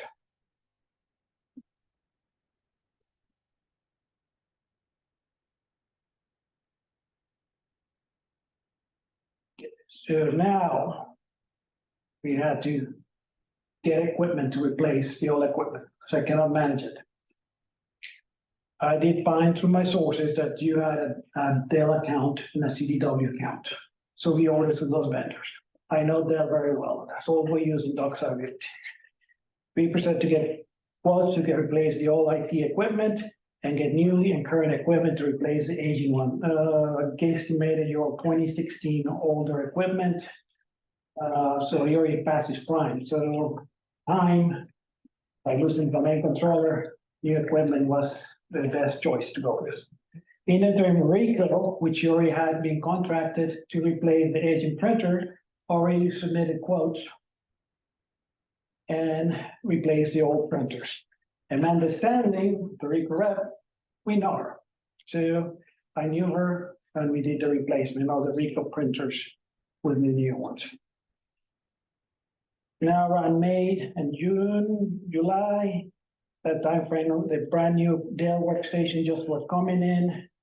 And we started replacing the DMV side, so it needed to be up and running on operational first. I assembled the rack for the servers. And there were issues that start slowing down the progress of the project.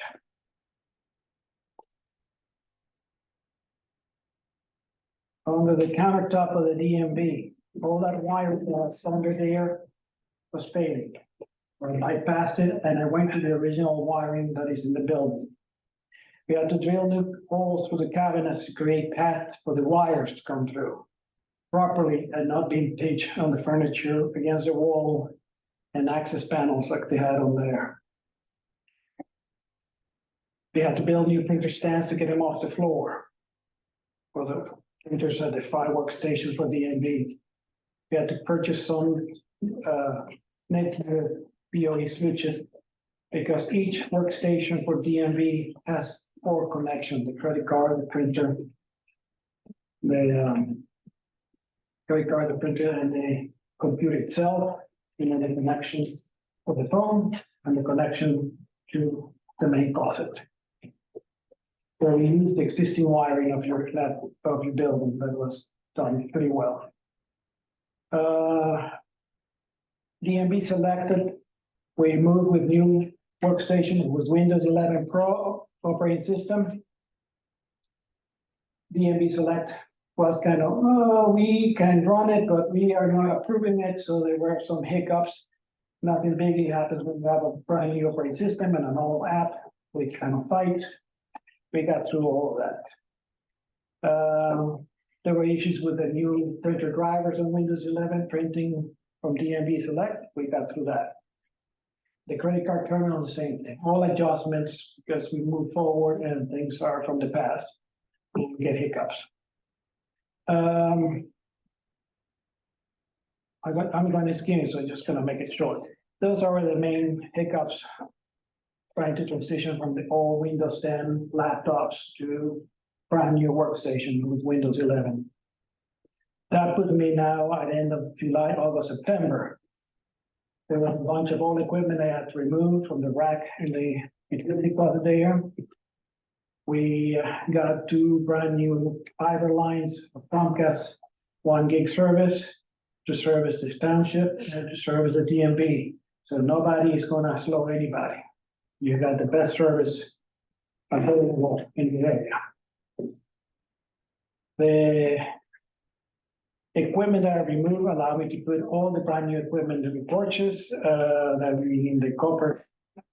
CNS routers, the new sonic wall firewalls for your protection, new switches. The old switches were tied into the old server with the old configuration. We couldn't manage it, so they went out.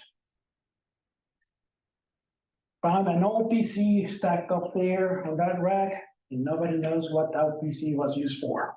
So we have a rogue undocumented machine that was connected to your network and nobody knows what it's used for. So I took it off. So it's in the closet over there. We have issues with the audiovisual unit, was replaced with a brand new one. We reloaded the Zoom apps. We reloaded the Zoom and tied into your microphones. But this area, you lose AC power, the generator doesn't give you any power in those outlets, none of those outlets. Only that outlet there has power when the generator kicks in. If you have any equipment plugged in this outlet, kiss them goodbye. Yeah, they won't work.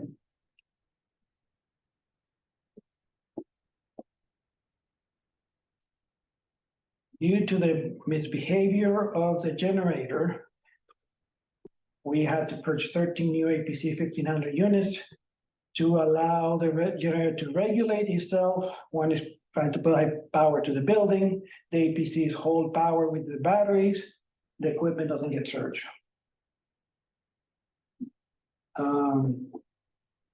If the mobile DMV is here with the equipment on those outlets, and we lose AC power and the generator doesn't fit here, they're not gonna be able to operate.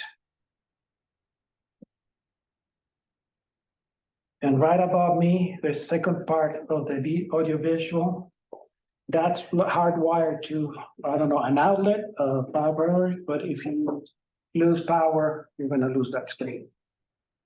Because the hub is up in the ceiling, right? From over there.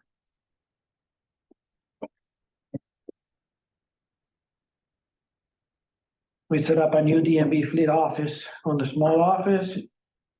And I, like, when Hank is here, they were Tony. They set up their desks over there. They work hard to getting the old furniture out and drilling the holes so I can route the wire properly. Thank you, guys. Appreciate it.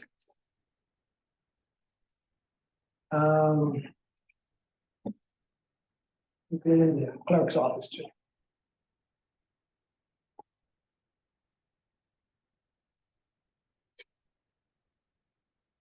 And last but not least, your security cameras, you used to have 2, now you're down to 1. Will that surge? Try 1 time.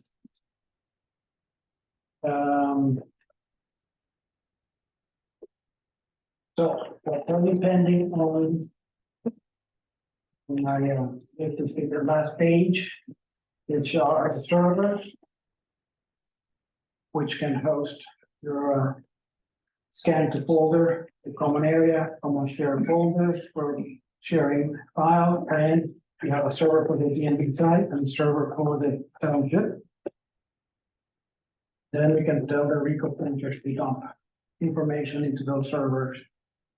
And pretty much pretty cheap. What the old system used to do.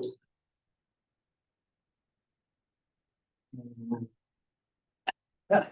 Does anybody have any specific questions for Brad? So how do we correct the misbehavior of the generator? I spoke to, what was the electrician, Aaron? Okay, Aaron. There is a Generac, he has a module for a cell phone, which will tell you somebody has to be the disseminator of that information. That will tell him he goes on maintenance cycle, when it needs servicing and all that. He takes the load when it kicks in. So that's 1. 2 needs to be adjusted. There are 3 modules that need, no, there's 2 more. In the transfer panel, there's only 1 module to regulate 3 units of AC power, and that's, I think, that's the cause of this spike. Because it only monitors 1. you need to add the two other modules, so this guy is shut down during the generator power up and not try to run the AC while the generator wants to power up. So if you got more modules, Yeah, then would it take care of his room? no. That's the third part. This room, it's your AC power from this city has 44 circuits. The generator side only have 32. You have a difference of 12, right? 12 circuits. So you're saying the generator is not big enough? The generator is big enough. We have 20 amps. We can push it to 80. That will be the max load. Not enough circuits on the generator side to feed these areas. Now, the funny, ironic side, all those outlets and the hallway are generator fed, but none of this. Wait, I'm sorry, go ahead. Yeah, so. Right now, if now we were to go down, our DMV computers are safe, our town hall computers are safe. Yes, some, we put APC units on everyone, so that gives you about an hour, some minutes of off time, Okay, enough to finish your work, save it and secure it. so it's really just this room. Your main meeting room. How is that? I want to make sure I pose my question because I don't know computers to save my life. So I want to make sure I pose the question properly. So I'm just gonna be blunt. When are we looking at DMV and town hall being able to operate at 100%?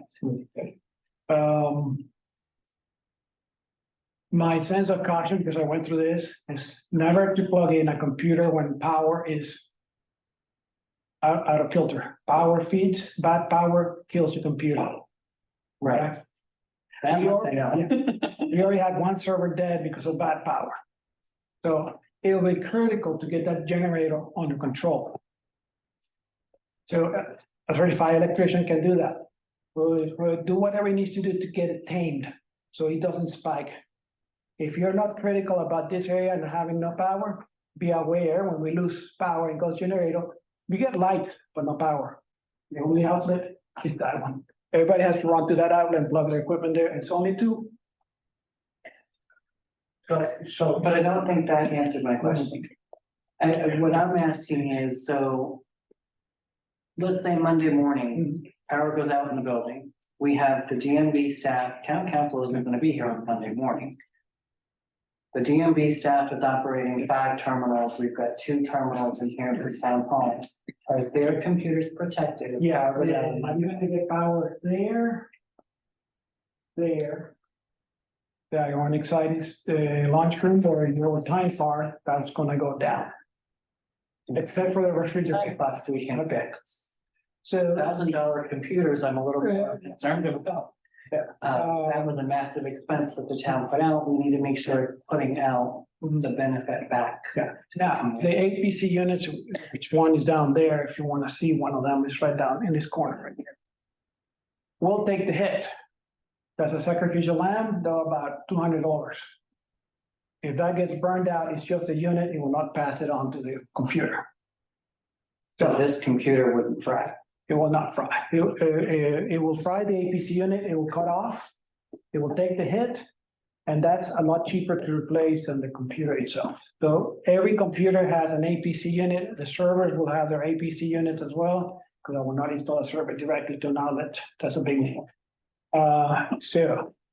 But if we don't fix the generator, then you add up replacing APC units every so often, it's gonna add up. So it makes sense that we need to get the generator working to capacity, but I am still wondering when our DMV and our town office computers will be at 100% efficiency. Yeah, say the generator's fixed. Mhm. I wanna know when I can use Southern software. Okay. Servers take about 3 days, or 2. To set up from scratch, they're brand new servers. So. Over the weekend, Friday, Saturday, Sunday, can just set them up. They're one close to the other, so I can work in tandem. Your internet is high speed, I can download updates very quickly. So I say about 3, give me a little room for hiccups or whatever. Maybe 4 days to adjust to anything, and then it'll be done. Give me a timeline. End of the month, Okay, if I do it this weekend. If I take the weekend after Thanksgiving, that's my target weekend.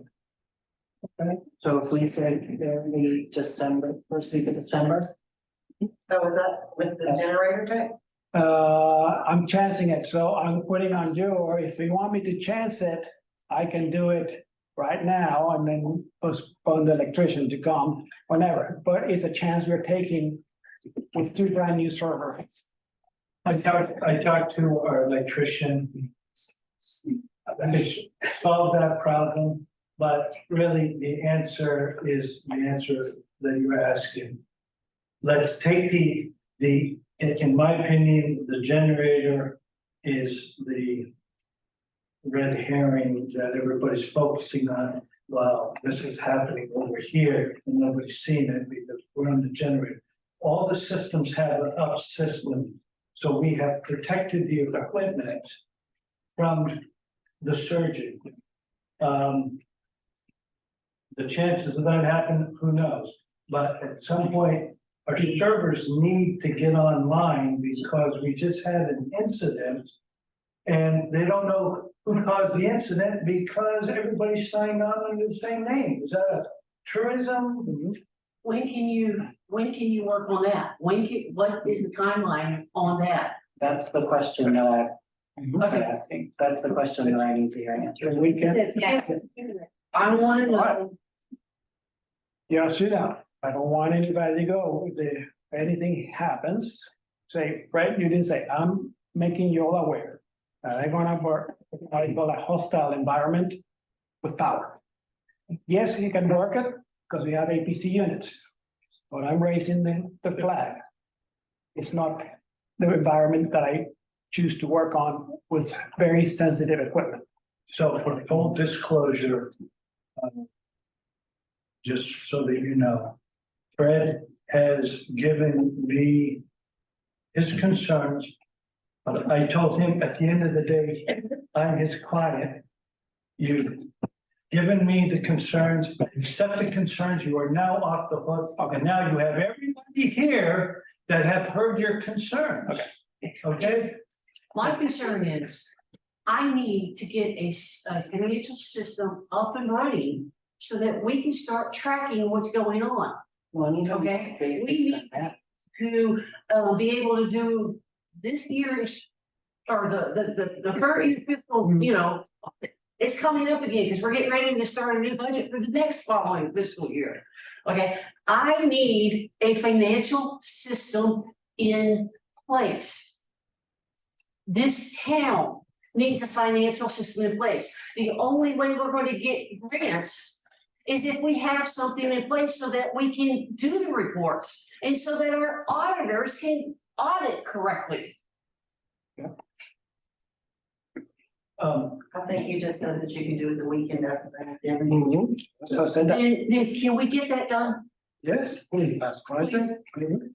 So that will mean that our DMV Select, each employee has their own. Yeah, we will have a server. Remember, once we lost, I worked the fastest way, a server set up, and then I have a production unit called a DMV. That's almost number 1 in transactions in Virginia, 4th servers became secondary to me. I got them up and running the fastest way, which we did. We saw 1 or 2 days down. That was my derriere kicking butt to get them up and running. It did not come out of me just sitting around. I was working, each workstation took almost 3 to 4 days because the amount of information I had to ask every DMV. Shannon, thank you. That lady spent many hours on DMV tech support just to get the tech support to talk to me, to find the right person to give the right information. They're not the most forthcoming people to help them. No, Sharon's a rock star. That DMV is. And every day there, I had to ask them, how was it running? Because I didn't have any documentation. That took time. I had to interview every single person there. How did you did it? Because nobody documented any of it. And I publicly want to say Fred has been working hard and there have been some mountains, even though I sound like I'm barking a little bit. I do appreciate that he's come in and done the thing. It's just this last 5%, I feel like I'm fucking glue and can't seem to get out of it. Because once I go into a server setup, I can't say, hey, Fred, I have a problem. I become a different person. I'm on the servers. I don't want to be distracted. So I achieved that goal now. Now they're working. You saw her reporting. That happened during all these crises. I was fixing DMV computers. The township came later. But I worked on those 5 stations, and then this one came extra. Then I started working on audiovisual because you need to record your meetings. Right. So I kept you running the best I can. Servers were not important until I get you running. Okay, now. I said, I'm gonna work in a hostile and so if I have any sign of a thunderstorm. Or I'm gonna shut down project and let it go by because I don't want that thing to destroy the work I just built. It happened to me too once. And I promised myself never, ever to work in an electrical environment that is not pleasant to the servers. I lose the servers again. We're gonna go through this song and dance all over again. Don't even say that out loud. So let me ask you, if we put the building on generator while you're doing your 3 days, then. It's a transfer. It's actually when it goes 1 to 3. Right, so what we do is we put it on generator, have it run it, and then you can do your. No, but- Don't have to worry about no storm. I don't mind. See, if you keep in generator, work on generator and stays in that, then I don't want the transfer to happen. Well, no, but if that's I'm trying to come up with Can we put the generator on automatic or on manual versus automatic? you can, yes, I had the same. Why don't we just, that's what I had at home. Have to play it together, like they say in Revenge of the Nerds. Flick the switch. But anyway, if we put it on manual, Yep. then it won't surge and flip on. That's right. So let's do that. Until we get the generator up to snuff, It's not. let's not create. Yep. So at least for that weekend, when I work after Thanksgiving, I want the electrician to put it on manual mode. These are, I don't know, nobody knows who is the manager of the generator. It's an app, goes to your cell phone, that's how you manage Generacs. Yes, I find somebody for that. I actually have an app, but we just need to buy the wireless 4G. 4G for that. And then if the person responsible can set up the manual or kick it in or whatever, and you get the logs of the performance, yeah. So that's all. Let's move it to manual, so that it doesn't pop. Next question. Mhm. When are we gonna get the book with all the passwords and, what was it, the Oh, you mean schematic? schematics? All right, I haven't set up a server, so nothing is written right now. So right now I create temporary users on each machine with temporary passwords for each machine so that you can operate.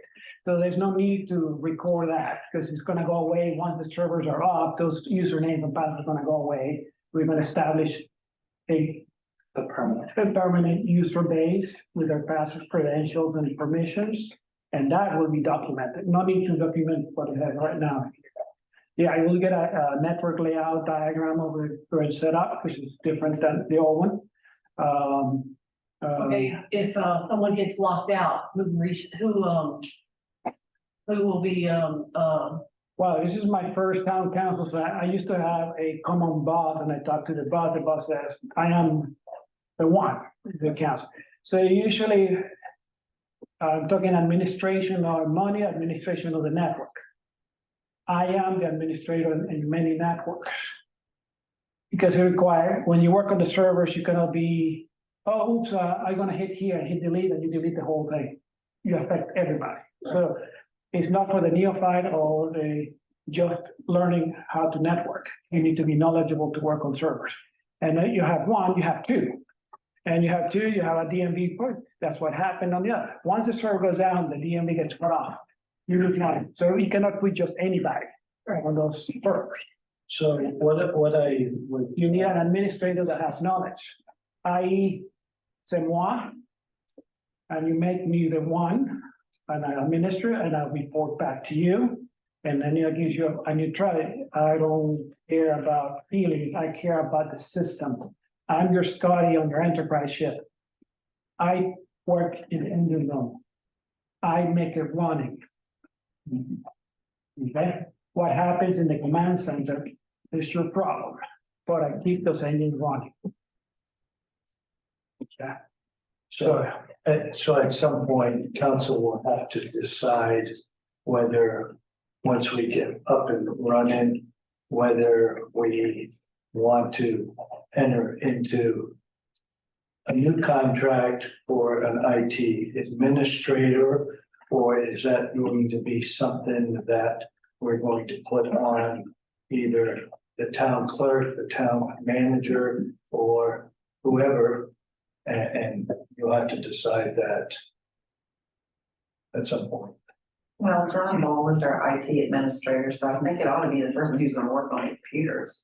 I don't disagree with that. I'm just saying that once it's operational, it'll take on a different hat role. Correct. I think a civil work will need to be, I did request a set up on the opposite cooperative for the party, that's where the servers are going to be. That will be my dungeon. I don't mind dungeons, leave them. If a filing cabinet is provided to me, I can store all that documentation there, which is a locked area, double locked. There's only specific guys who have access to that information. Okay, let it be physical eyes, let it be cyber criminal. Because you have to be aware of that. Let me interrupt you, but can he be in that back room? Because it is behind the DMV counter. But he's our contracted IT, yeah. Yeah, I'm a dual agent. We have to have our DMV contract, we have to have IT and he's signed up to be our IT. Okay. But that was a good. Good Another good call. for you. This is trying to answer the question for like an hour. Thinking about asking a question because I'm like 100% about to show my handicap. I am not technologically inclined whatsoever, and I'm gonna ask this to make sure that I am tracking Okay. this correctly, because it sounds like everybody else understands. I don't think that I do. I understand everything that kind of happened that slowed down the process and all of that. Yeah. The point that we're at now is that we can set up the servers, and the servers getting set up is what needs to happen in order for us to use the accounting software and all the new stuff that we were trying to put in place. Okay, Yes. and is it the only barrier to doing that, the issue with the power and the generator? Like, is everything else ready to go for this? Computers need good electricity. Having bad electricity. I get that, but I'm asking like, without the issue with the electricity, is everything else? It's ready to go. Okay. Okay, Yes. perfect. Thank you. Thank you. Buy a Lamborghini and 47 gas from McQueen store, and you're gonna see that car. So I think what you're saying, I'm just making sure I was tracking, yeah. And I have a question. And this might be, I don't know anything about computers, so I'm not asking about the computers. But I'm sitting here running this through my brain and somebody can maybe tell me if I'm thinking wrong. My thought is the generator is too small. No, they tested it, and when we did a live test, it was at 20 amps and it was rated for 80 amps utilization. So we have a good margin. So we can literally wire every outlet here if the generator side has enough circuits to do so. Okay, that's what I was wondering, because it sounded like when it was surging was meaning the generator. was It's surging, because the modules for the AC should turn the heat up, so the ACs do not kick in while the generator is revving up to produce the electricity needed to supply the building. Okay. If they are kicking in at the same time, the generator is starting, it's gonna go, oh. It's under a load already. Sorry. Okay. And I have the same generator and I had 3 units. And I have a 60 board and I prioritize a couple of things, but with everything running, it runs fine. It's just that somebody wired up the heat transfers and when they're trying to kick on, it's trying to take the load before it even gets. Yeah. Okay. So they're gonna take that off and reprioritize those heat transfers. Needs to be properly set up. Sure, that generator was put in after this building was built, it was not part of the original build. Right, and I will say that and I've said this before, again, a piece of, they was trying to save some money and we did it without really thinking it through like we should have. Because this is the command code, and there's a emergency, this is where everybody is supposed to assemble and You got no. a half hour for running anything. By the way, your sign goes off because it's not on the AC, so if you run advertise, you're in a power outage, you won't be able to. So, anybody else have any questions for Brad? Thank you, Brad, for enjoying that stand up as long as you did. Thank you. Oh, You give us a lot of information. Thank you. Need to take a 5-minute break for those of you that need it. Okay, we'll take a 5-minute break, and then we into the new business. 4 minutes, 5 minute breaks and we play through the 10.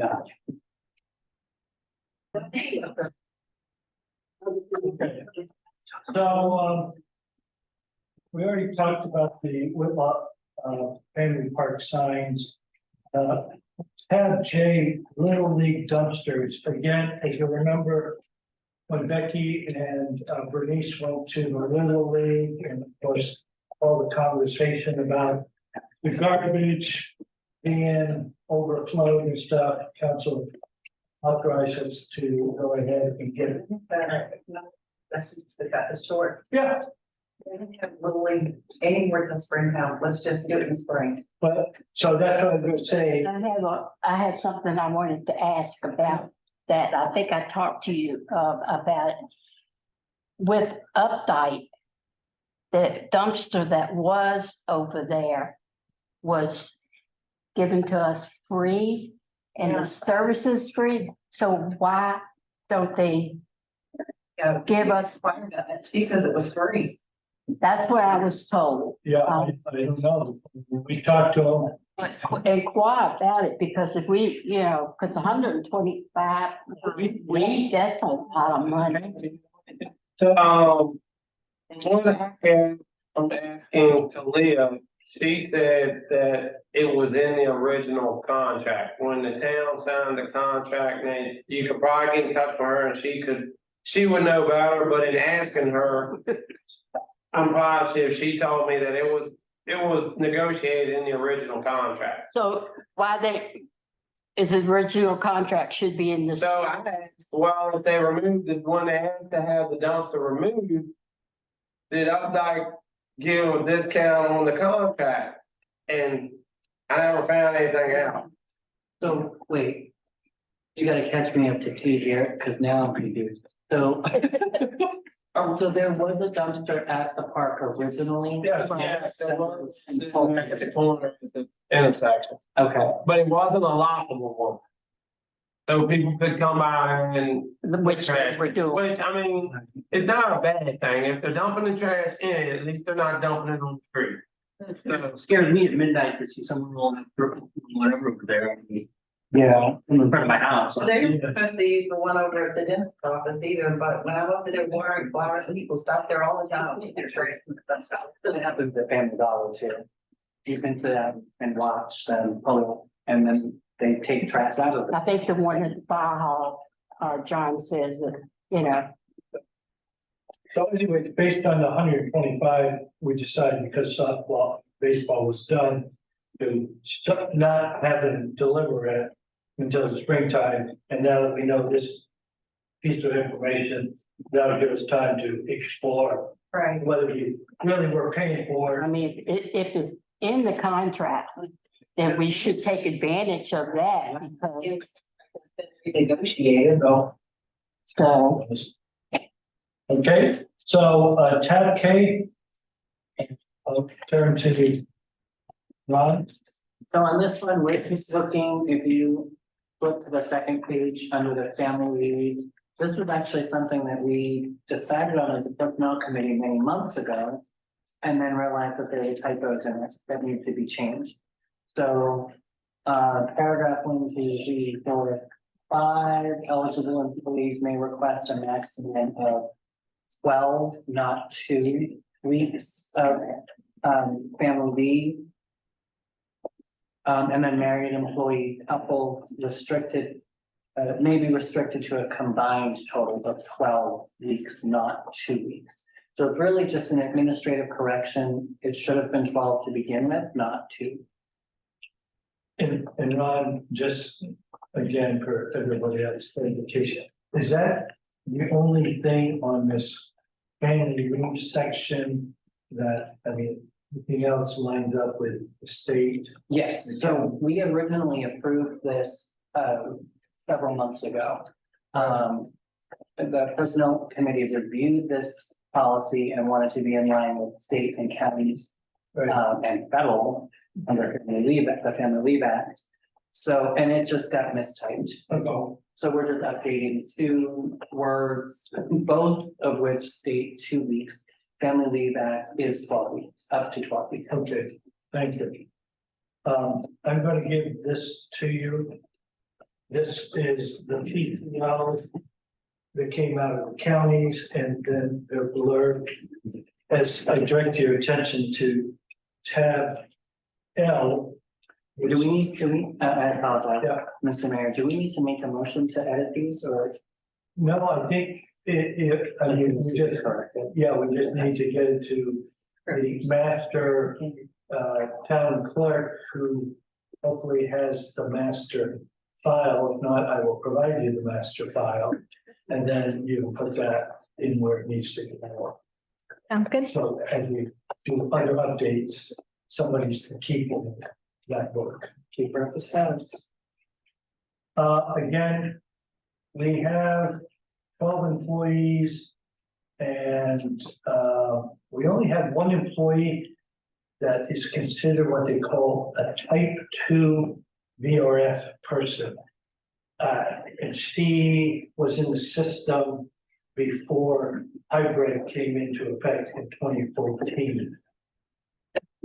Everybody else is hybrid and stuff, so again, it's just a matter of just deciding via I'm gonna assume it's gonna have to be a motion to approve putting in a new system and then inserting the language. And then the second part of that is how we're going to reconcile. There's 1 to 3 employees who have more than X amount of hours. And whether as part of that motion, you want to carry over 5 days or 7 days or. So maybe you want to kick that to next month to our thing. I think the percent that he said, meet and deal with that. Yeah, and review, I would like to see what we're talking about as far as the number of hours that employees have. I can And be able to be fair. I'll get Patty to give you what the top 3 people are. My understanding, there's only 2 of them that have. Well, and we don't necessarily need that. No, I wasn't. How many hours of accumulated PTO that they have, because it's not based on the person, it's based on. So if the personnel committee comes up with a plan that would be kind of a pick and choose. Yeah. what is the financial impact going to be on the town's budget if they choose to accept a payout for the accumulated hours? I don't think we should penalize them because we are transferring the system that we use to a new system to be more current. I agree with you, but just as a matter of record, I did talk to Louisa County and Griff, who is their main person. He said when they switched it over, they were just like, sorry about that. So, Is this something that, because I always thought you could take your sick leave and accumulate, because if you have something really bad wrong with you, you used to be able to do but that. you can't do that No. even in the county, because I know Snake had umpteen. Yeah, no, he was one of the last of the Mohegans under the old system, and they switched it, and now it's 137. I'm sorry, 136 hours. But if you go under the Family Medical Leave Act, you can get up to 12 weeks, but you're not getting paid. So that's really not. Yeah. Man, I just remember, so like, I think the biggest thing is like, we were just informed of this, like, so it's not like they or even 6 months to like try to use up some of that time before losing it. We were just informed. And I think that's like the bitter part of it is that, you know, I can't, you know, everybody says, well, let me try to use it all up. And then we would have a staff out here, you know, before the end of the year. And I think that's the biggest thing. It's like, they know if they try to take that time, they're gonna put us all in jeopardy and, you know, our title clerks and everything. But because we didn't have that much time to know about like, hey, actually, we should kind of use this time up. And, you know, and I mean, just one other thing is like, you know, I know the county may not do it, but like, it's no, like, it's like, if you just start today, you have the same amount of time as if you were here 5 or 10 years. And it kind of like, you know, that kind of, you know, but that's okay. But I think that the biggest thing about that is like, since we were just informed of it, nobody had time to even try to use it, even if they wanted to, because. Everybody can't take the same day off. Yeah. That's what we're doing now. Yeah. With the deadline. Yeah, that's one of the options that we're tossing around. So the two options really that are open to us is we can offer to pay for any hours we don't roll over. Say we get a check for that time, or allow them an extended period of time to utilize the hours that they have. So I pose the question, being as, and you know, we have 2 people on staff here. What would you prefer? Would you prefer the option of collect a check or have more time to use that? I'm not one of the. Yeah, neither of us have that accumulated time, but I would say to give them the option, like, can you give those people the option? Yeah. Yeah, Can you poll the staff and see? we can, yeah, we can. I mean, you know, with the rising cost of inflation, or, you know, I don't want to just make that call and say, Shannon, you know. Right. But so, I mean, it was something that they would probably wouldn't mind talking about, and if the money was an issue, I'm sure if we extended it out a little ways that time, you know, so they can actually use it. Is those that have excessive leave, as you transfer, that we're going to give those individuals till July 1st, for example, to use some of that. Or if it's a budget concern, you could say you can roll over these many days and the rest will pay you out. Yeah. It's a compromise. Are we talking about a lot of hours? I think one of them has right many hours. Yeah. Although, you know. Or days or whatever. Yeah, one of them is right many days, hours. I know Snake was paid out. Yeah. Yeah. Didn't use, they paid him off. Like one that really has a whole, maybe that's something y'all could discuss or something. I mean, I think if this had come in like July or early of the year, you know, we would have had enough time to like, you could use it up before the end of the year or something, you know. I think definitely they need to be paid out if they want to or whatever. But definitely they need to get their time back. If you like. A week, 8 weeks, 12 weeks, Like, I think it's like a little, at least a couple of weeks or a few weeks. 2 or 3 months. I'm not positive because I don't know how much. Oh, that's okay. Get the numbers and then, we'll sit down and hammer out. and- You can shoot Patty an email too. Patty has a spreadsheet, which is another reason why we need the updated systems because she keeps track of it manually in an Excel sheet, so. just- I'm just gonna. Hey. I can't. Thank you both of you guys for your. Thank you for letting me comment. Okay, like tab M is the Thomas Jefferson Memorandum of Understanding. Ron, I know you hate to talk, but since you're the liaison. So I think you all know we are past the time of a valid comprehensive plan for the town of Mineral. It was really due several months ago, so we're kind of putting together the planning commission, I should say, is putting together the tools that they need in order to put together a comprehensive plan that is professional, that is full scope, that takes into consideration the desires of not only the elected body of council, but the citizens who live in town. So to that end, the chair of the planning commission has reached out to the TJPDC and requested their assistance in compiling the data that's necessary to put together a full scope comprehensive plan for the town.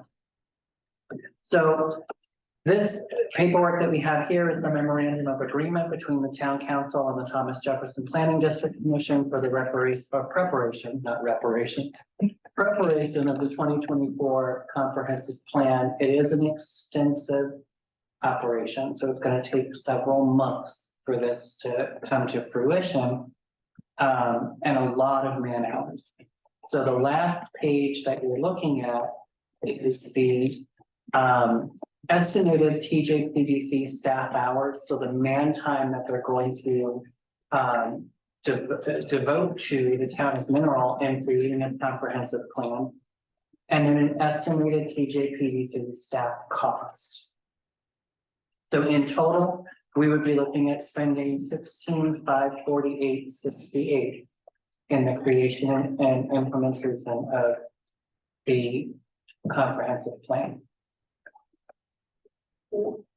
Well, okay, we've always done them before. We have considered this before and we rejected it because of cost. TJPDC wrote We have done it before, because they were the last one council, we did it, and then after that, it's always been just. piecemeal. Well, no, it's just been re-up, they would just, Except for when I did it. yeah, well, whenever, but that's what they did, and that's how we got the very first one that we have that you see right now with a couple of changes. Right. Well, there is a vast number of things in the current comprehensive plan that are either not feasible. For example, developing Walton Park. We don't own Walton Park anymore. So you take that out of that for you. Yeah. There are major things that don't appear in our comprehensive plan, like the infrastructure necessary or a plan of infrastructure necessary to rehab our water system. It's like putting a Band-Aid on a missing limb. As we've heard tonight, you've got blood gushing and we're putting a little post-it note. Right, but you're gonna put the entire water plant into the comprehensive plan. It becomes part of the overall comprehensive plan of improvement. Or is it just we're gonna go out? It'll be extremely detailed. It'll be extremely, and that's why this is the cost that it is. And if you look, the dates that are on here, this pulls us out until June of 2024. So it's not an overnight thing. It's gonna take quite some time. It's gonna take bringing in public meetings and having the citizens get involved and let their opinions be a part of what we decide on. But I was thinking that they have been invited, then they typically don't come. And I'm not sure what, will make it different, but it just seems expensive. We have. No doubt in my mind, it's expensive. Anytime I see that number of numbers, I want it on a check to be, not on a check we're giving out, right? But I think that failure, and it is my opinion, that failure to do this means that we are gonna be driving blind, right? Right. So you think about the town council at the Titanic. I love the Titanic. I've studied it. So if you think about the town council at the Titanic, they missed the iceberg because they weren't looking far enough.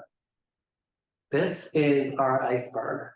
If we're not looking far enough at the future, then how do we make decisions? How do we close roads? How do we approve development? How do we approve, all of the things we want to do as a council? If we don't have a groundwork in place, we don't even have a road. Being on finance. 6 months. That's how long they're expecting me. It's about June for completion, final plan in June. Or, would they be starting in, December? So, okay, so if they're looking at, So if you look at the start date, this is actually starting. yeah, that's what, This is starting.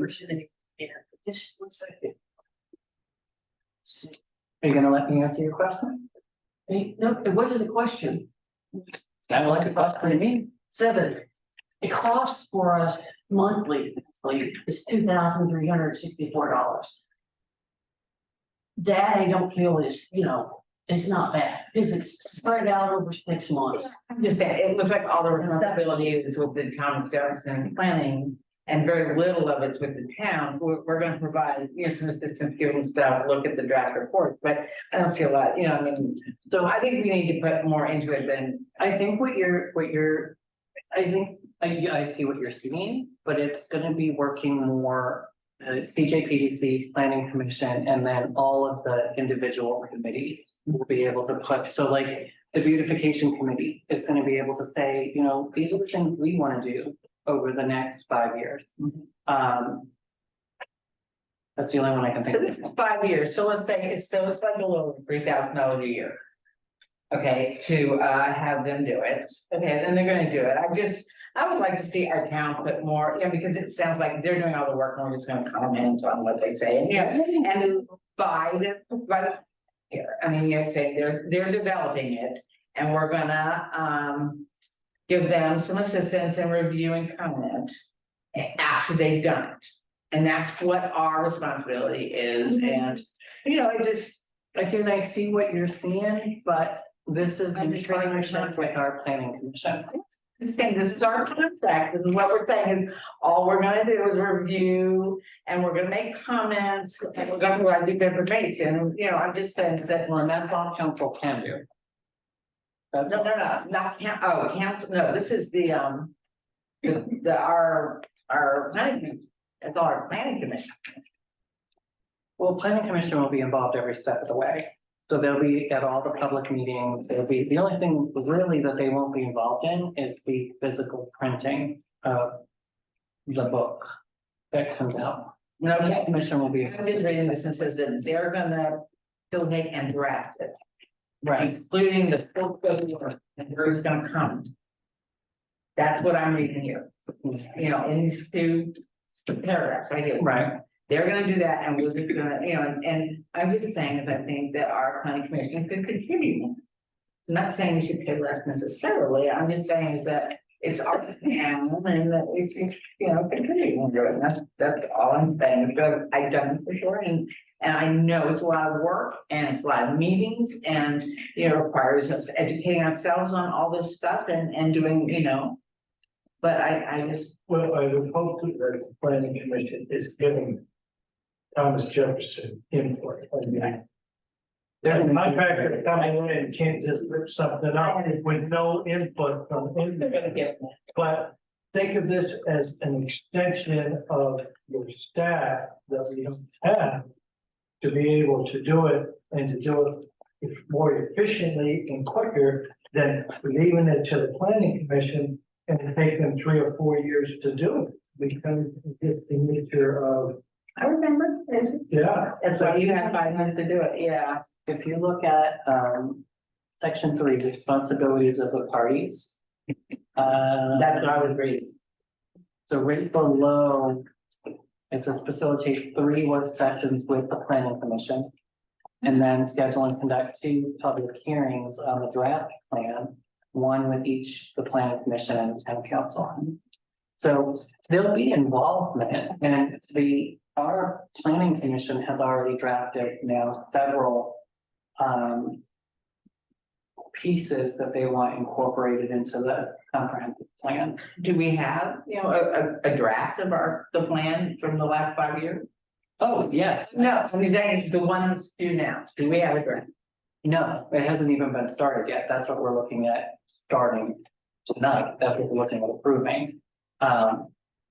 There is no draft for what should be the current comprehensive plan. The one that's due now. Right.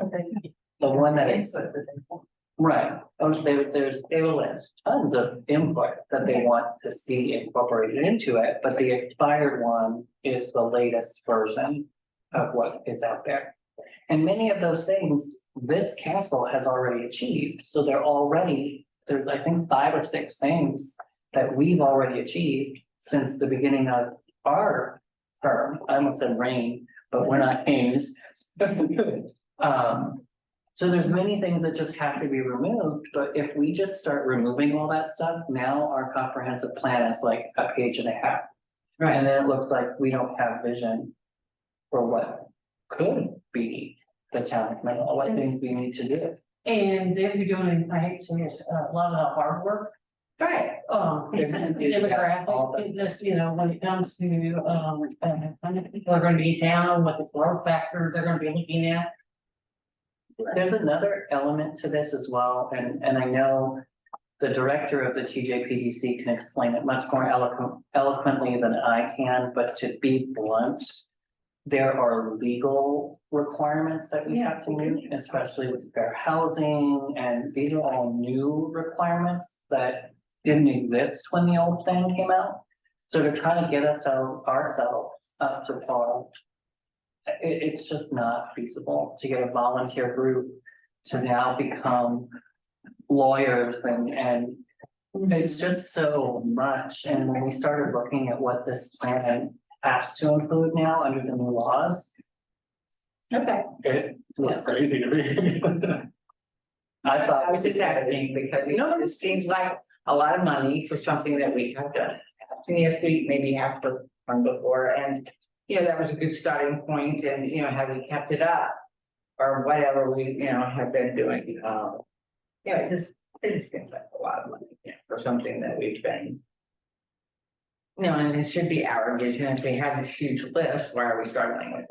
Right. But yeah, okay. And I think a lot of it is putting it into that legal format and getting it so that it is a document that's breathable, that we can. And then it's what it wasn't more pieces we could take off and take on ourselves. We have to, yeah, okay. If I can ask a quick question, what is the total budget, approved budget for the town? Current budget? I don't know what that number is anymore. That's a good question. It needs to be posted on the website on the Virginia FOIL laws. So I'm sure it is, but is it over? I thought it was like 1.6, but I'm not sure. So this would be more than, is this in the current budget, expenditure in the current budget? No, this was. Yes, not. Is going to exceed the first thing I said was the month, well, Matthew wouldn't be here. Is this amount going to exceed the 1%? I think we've already exceeded it. We're gonna have to reappropriate money, and most of it is because, the servers died, and that was a extremely high amount of money. This amount absolutely exceeds 1. Like, I think we're already over it. Yeah. So, But for each thing, we have to redo it. For each overage, it's not, we don't congregate them. We don't lump this with the server, it's separate. No, everything is a separate thing, because it's just one thing after the other. Public. We do. We have to have a public hearing and it was told for us to do it in like December.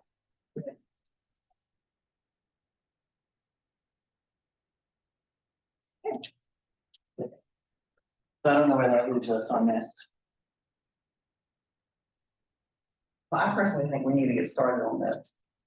So I'll make the motion to go ahead and do it. We scheduled a public hearing. Do we have to have a public hearing before we can approve the expenditure? Yeah, it's Yeah. 100%.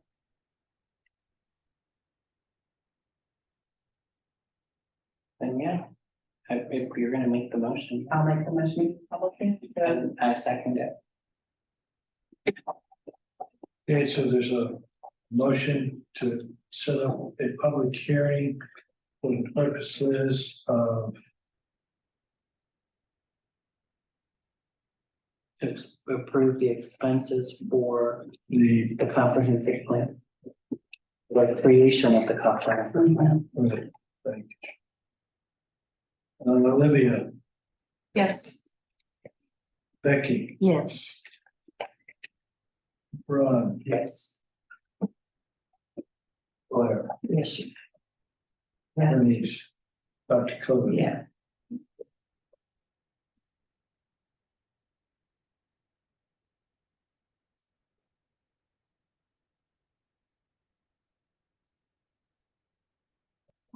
Tab N is the zoning administrator. Basically, what we're talking about, currently we have none.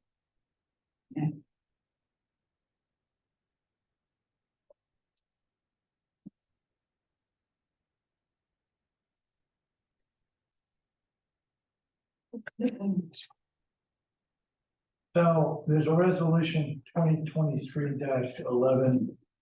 It's a resolution for the appointment of a zoning administrator. Whereas the town of Mineral currently has no zoning administrator. Whereas the code of Virginia permits and the town of Mineral code requires the town council to appoint a zoning administrator. Now, therefore be it resolved, town council of Mineral on this date does hereby appoint or his or her designee as a zoning administrator for the town of Mineral.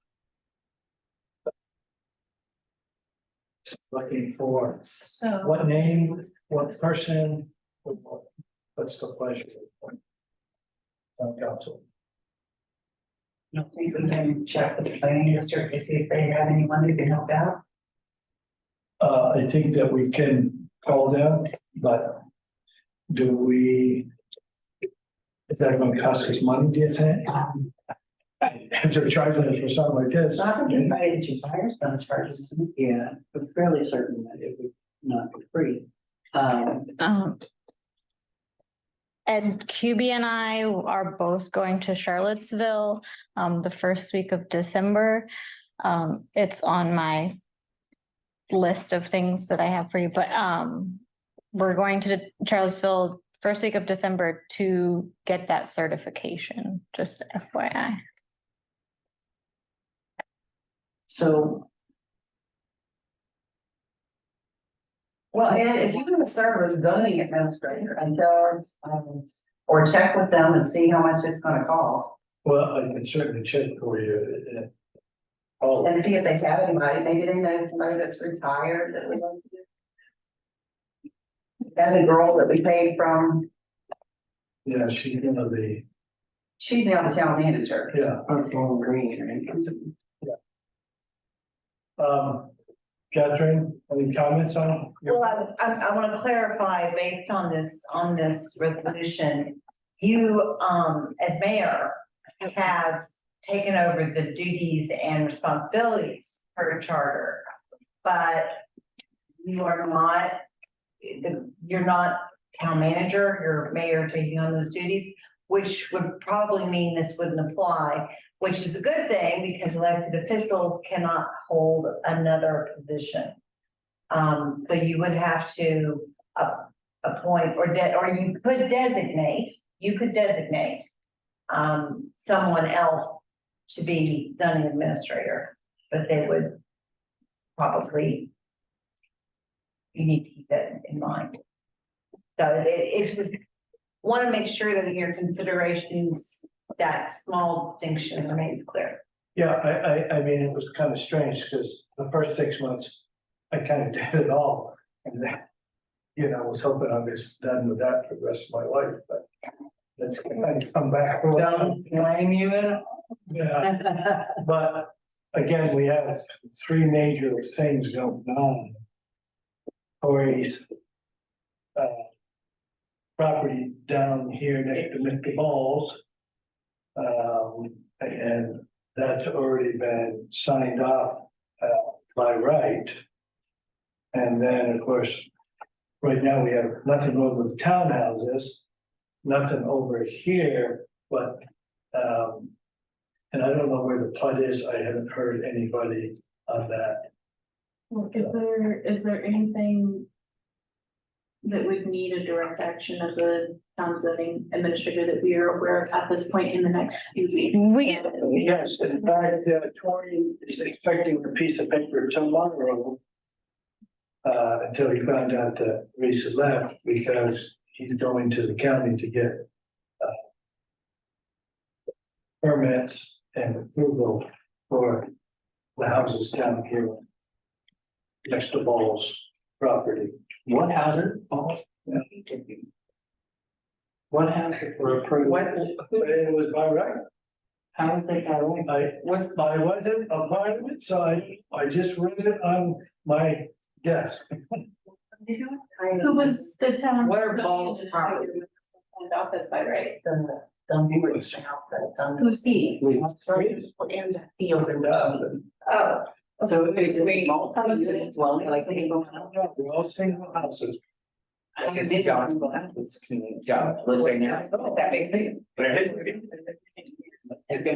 And just so you know, like it being in the office, that is where the citizens call. And so we just had one today calling and asking if they have to have a permit to install a propane tank. So we have to have someone knowledgeable to say yes or no.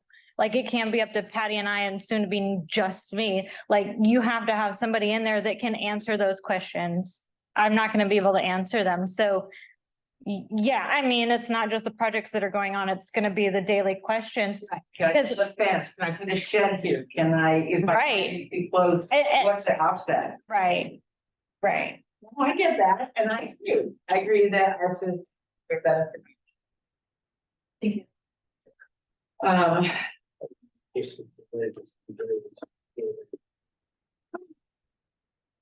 Yeah, What? so I'm still, it's nothing by right.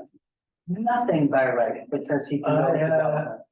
I'm just showing you the paperwork. I'm just reading the paperwork today. He just, he just, give it. That should have gone to the planning commission. Studies should have been done for traffic and water soluble, whatever the word is, I can't think of at the moment. That is a development that's going in. No, he's doing one house at a time. And it's sold, he's doing the next one. Still, remember, you're dealing, I mean, An attorney who has conditional use to build over here that hasn't even been started, but we're approving additional projects. there's no law that says you gotta finish one project before you start another one. Don't get me started. I think that we should hold off on as an administrative until. So, But we need someone to be able to answer questions. right. So who will that be? Well, no, if we don't have a zoning administrator, it's better nobody. Don't answer questions. So when they call me, I say, I'm sorry, I can't answer your question. Can I ask you a question? That's not a. No. Let's finish what I was trying to say, please. I think we should hold off on appointing a zoning administrator until we've reached out to the TJPDC and see what that scenario is like. So what if they call me tomorrow? Because they called today. That's why I'm like, it's gonna come up and Patty's trying to finish up stuff before she leaves and you gotta have an answer for me. You can still answer questions. if you- No, because I don't know. I'm not a zoning administrator. Just give me, give my. Okay, I'll take care. Don't stress. Yeah, it's, appointing a zoning administrator tonight isn't going to get the answers out there any faster. We want to make sure we put the right person in place, who's going to be able to speak, to you, can be a guide to you, and have answers. So, let's reach out to the CJPDC and see what that scenario looks like. Where Well, this drawing, I know is different. I counted 16 in the 10 seconds I looked at it. 14. Is it that much room over there? Yeah. Imagine. I would see, have to find out what their frontage is like. You know, I'm not gonna complain, but that's 14 new houses, that's 14 new tax brackets, taxes coming in. But is it 14 people that are within compliance with, that's the big. Did we approve that already? You know, Yeah. More sewer. Administrator. We don't- More water, sewer, yeah. Okay, so what are we gonna do about it? But it's already. I told her if she don't. Good. And we'll get it soon. I just want to make sure it's the right. Welcome to the family. Just keep pushing and we will answer. Well- questions. Yes. We will. To be really honest with you, that's why people leave. Because you can't put it all on me. Oh, we're Right, not putting so- it on you, hon. It's easy to, but failure, we only look. it's easy for you to say because you're not sitting in that chair every day. I think the whole point in. Is like, it's the perspective, like, it's really easy for us to sit up here and say all of these things, but we're not. Physically in the office 3 weeks in trying to figure out everything. And that's then- just being new, like I don't even know fully my job yet, and then everybody around me is leaving, so like I can't learn anything from anyone because they're gone, so. Patty's here until end of the year. Right, but you got Thanksgiving and Christmas. Yeah, I mean, that's. Ask Shannon. I don't know. None of my staff knows. I'm gonna put y'all in there when everybody goes. I'm gonna say, yo. They have. So doable, like, so that we can get an answer. I will reach out to him and see what's the up and name. Is there any other parameters? I mean, if this person wants to do it. And it's gonna cost, is there a limit to? We paid Allison last year, didn't we? Yeah, he did. I think it was about 35. I would say as long as it's less than we were paying with the town manager, I think town is to go with it. Anybody have anything else? It's not. We got, I asked about the city bus. Okay, And there was another, you added. okay, so let's go to the city bus. I wanna know why it was signed in March, who signed it, and who approved it. So reason why. And that was when we were doing all the updates on the software, that the software that was supposed to help with the automation and with us having, coming up with a new server. That is in the, that's in the process. That was one of the things that I was assigned with. And so, yeah, it's supposed to streamline the agenda and minute taking process. It also comes with a new website that is a lot more user friendly, on maker's side. So I'm in the process and right now of not doing the website side, but doing the agenda management and minute management side of it. I do have the contact for that person and getting that getting that rolling. When the Southern whatever was approved. City Plus was not in that. So why are we approving this program? Program to help otherwise. But why are you? Town manager is allowed to buy and get services that improve. So it wasn't approved by the council last It year. was approved in the funding by the council, it was never bought. And Mr. Artifact actually built the budget for last year, and he had it in there, and it was approved in June when the. It's not in the minutes. Because I don't know, I wasn't keeping the minutes, but the old council approved the new budget for this year, and it was done. So I disagree. the I fiscal year disagree. doesn't end. This is how much does it cost? I don't even know, because I wasn't in charge of paying for it, but you guys approved the paying of the bill. It would have been in there. I still say, Well, for July 1st to June 30th, you guys came in and we came in January. So you inherited. but why do when I go to every person, they said they had no idea what City Plus is, it was never, it's artificial intelligence. I don't know if And that, it was never, ever I discussed and approved don't think by it the was council. called City Plus, I think it was called a new agenda minute software management to include the website. I don't think the name was ever associated or artificial. It's called Civic, like Civilian Civic Plus. And a lot of municipalities use it. If you look at most of them around us, Bowling Green, Caroline, they all use Louisa it. does not use it. I talked with them today. I was up there. So I went back and I talked. They do not, she didn't even know what I was talking about. And why artificial intelligence? I'm scared to death. I know, but that's the way the world is going. Yeah, but It's not, If you were in a horse on there and all of a sudden the model. But equally, that's, you always did, So- somewhere else he was, he did it here. right, and it's not artificial intelligence, it's agenda management and minute management. And so say someone FOIA's minutes or agendas that's back from like 2016 or 2009, right now you have to go through files page by page and look for it.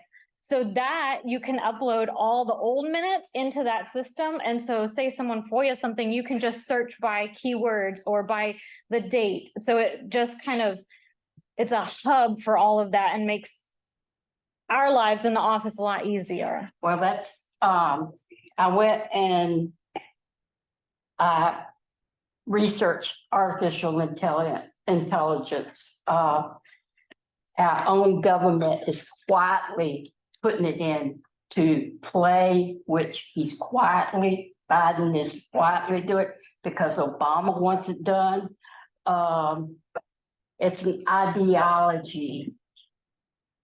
And Okay. it can.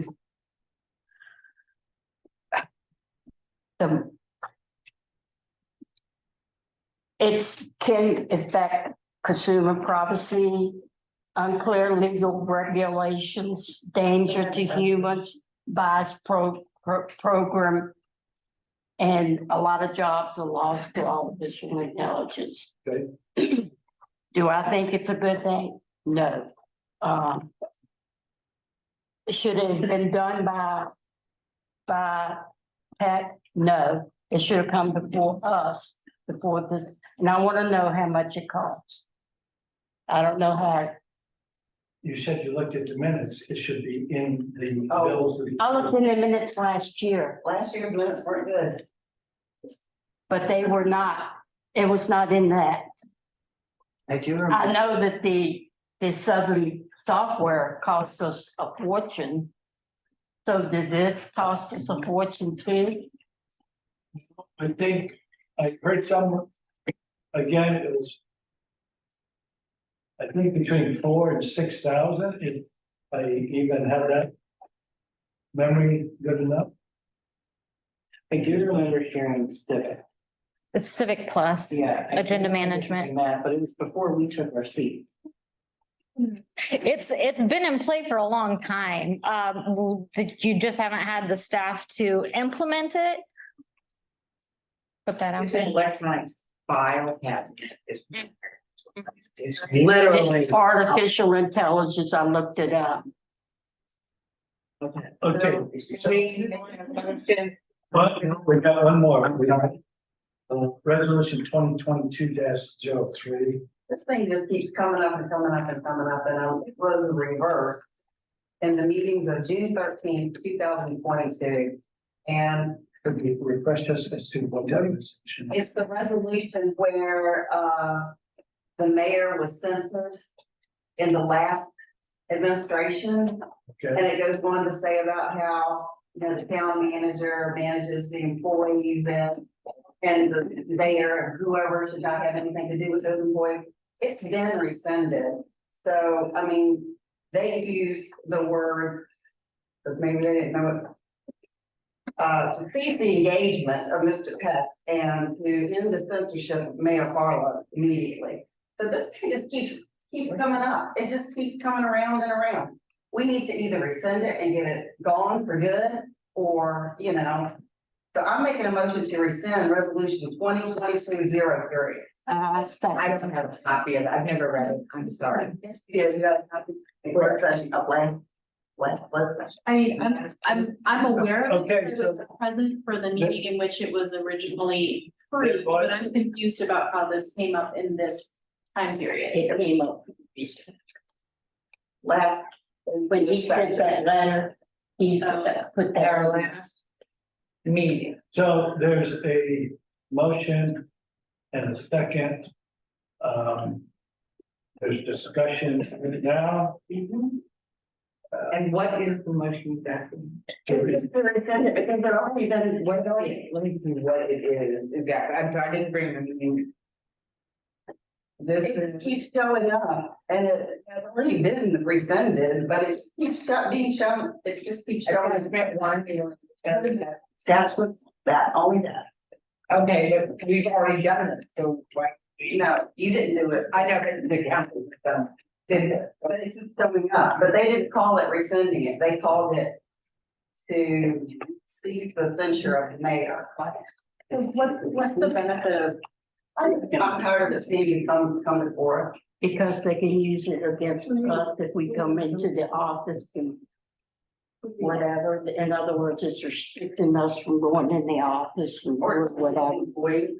Which we don't really come here and offend anybody anyway, so. So Becky, Yes. Olivia, No. Ron, Come back to me. Blair. Is that a yes or a no? You need to put a speaker. Bernice. Yeah. Yeah. Yeah.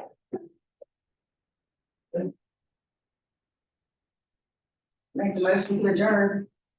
Second. Go. Yes. And I didn't talk go around. No. So,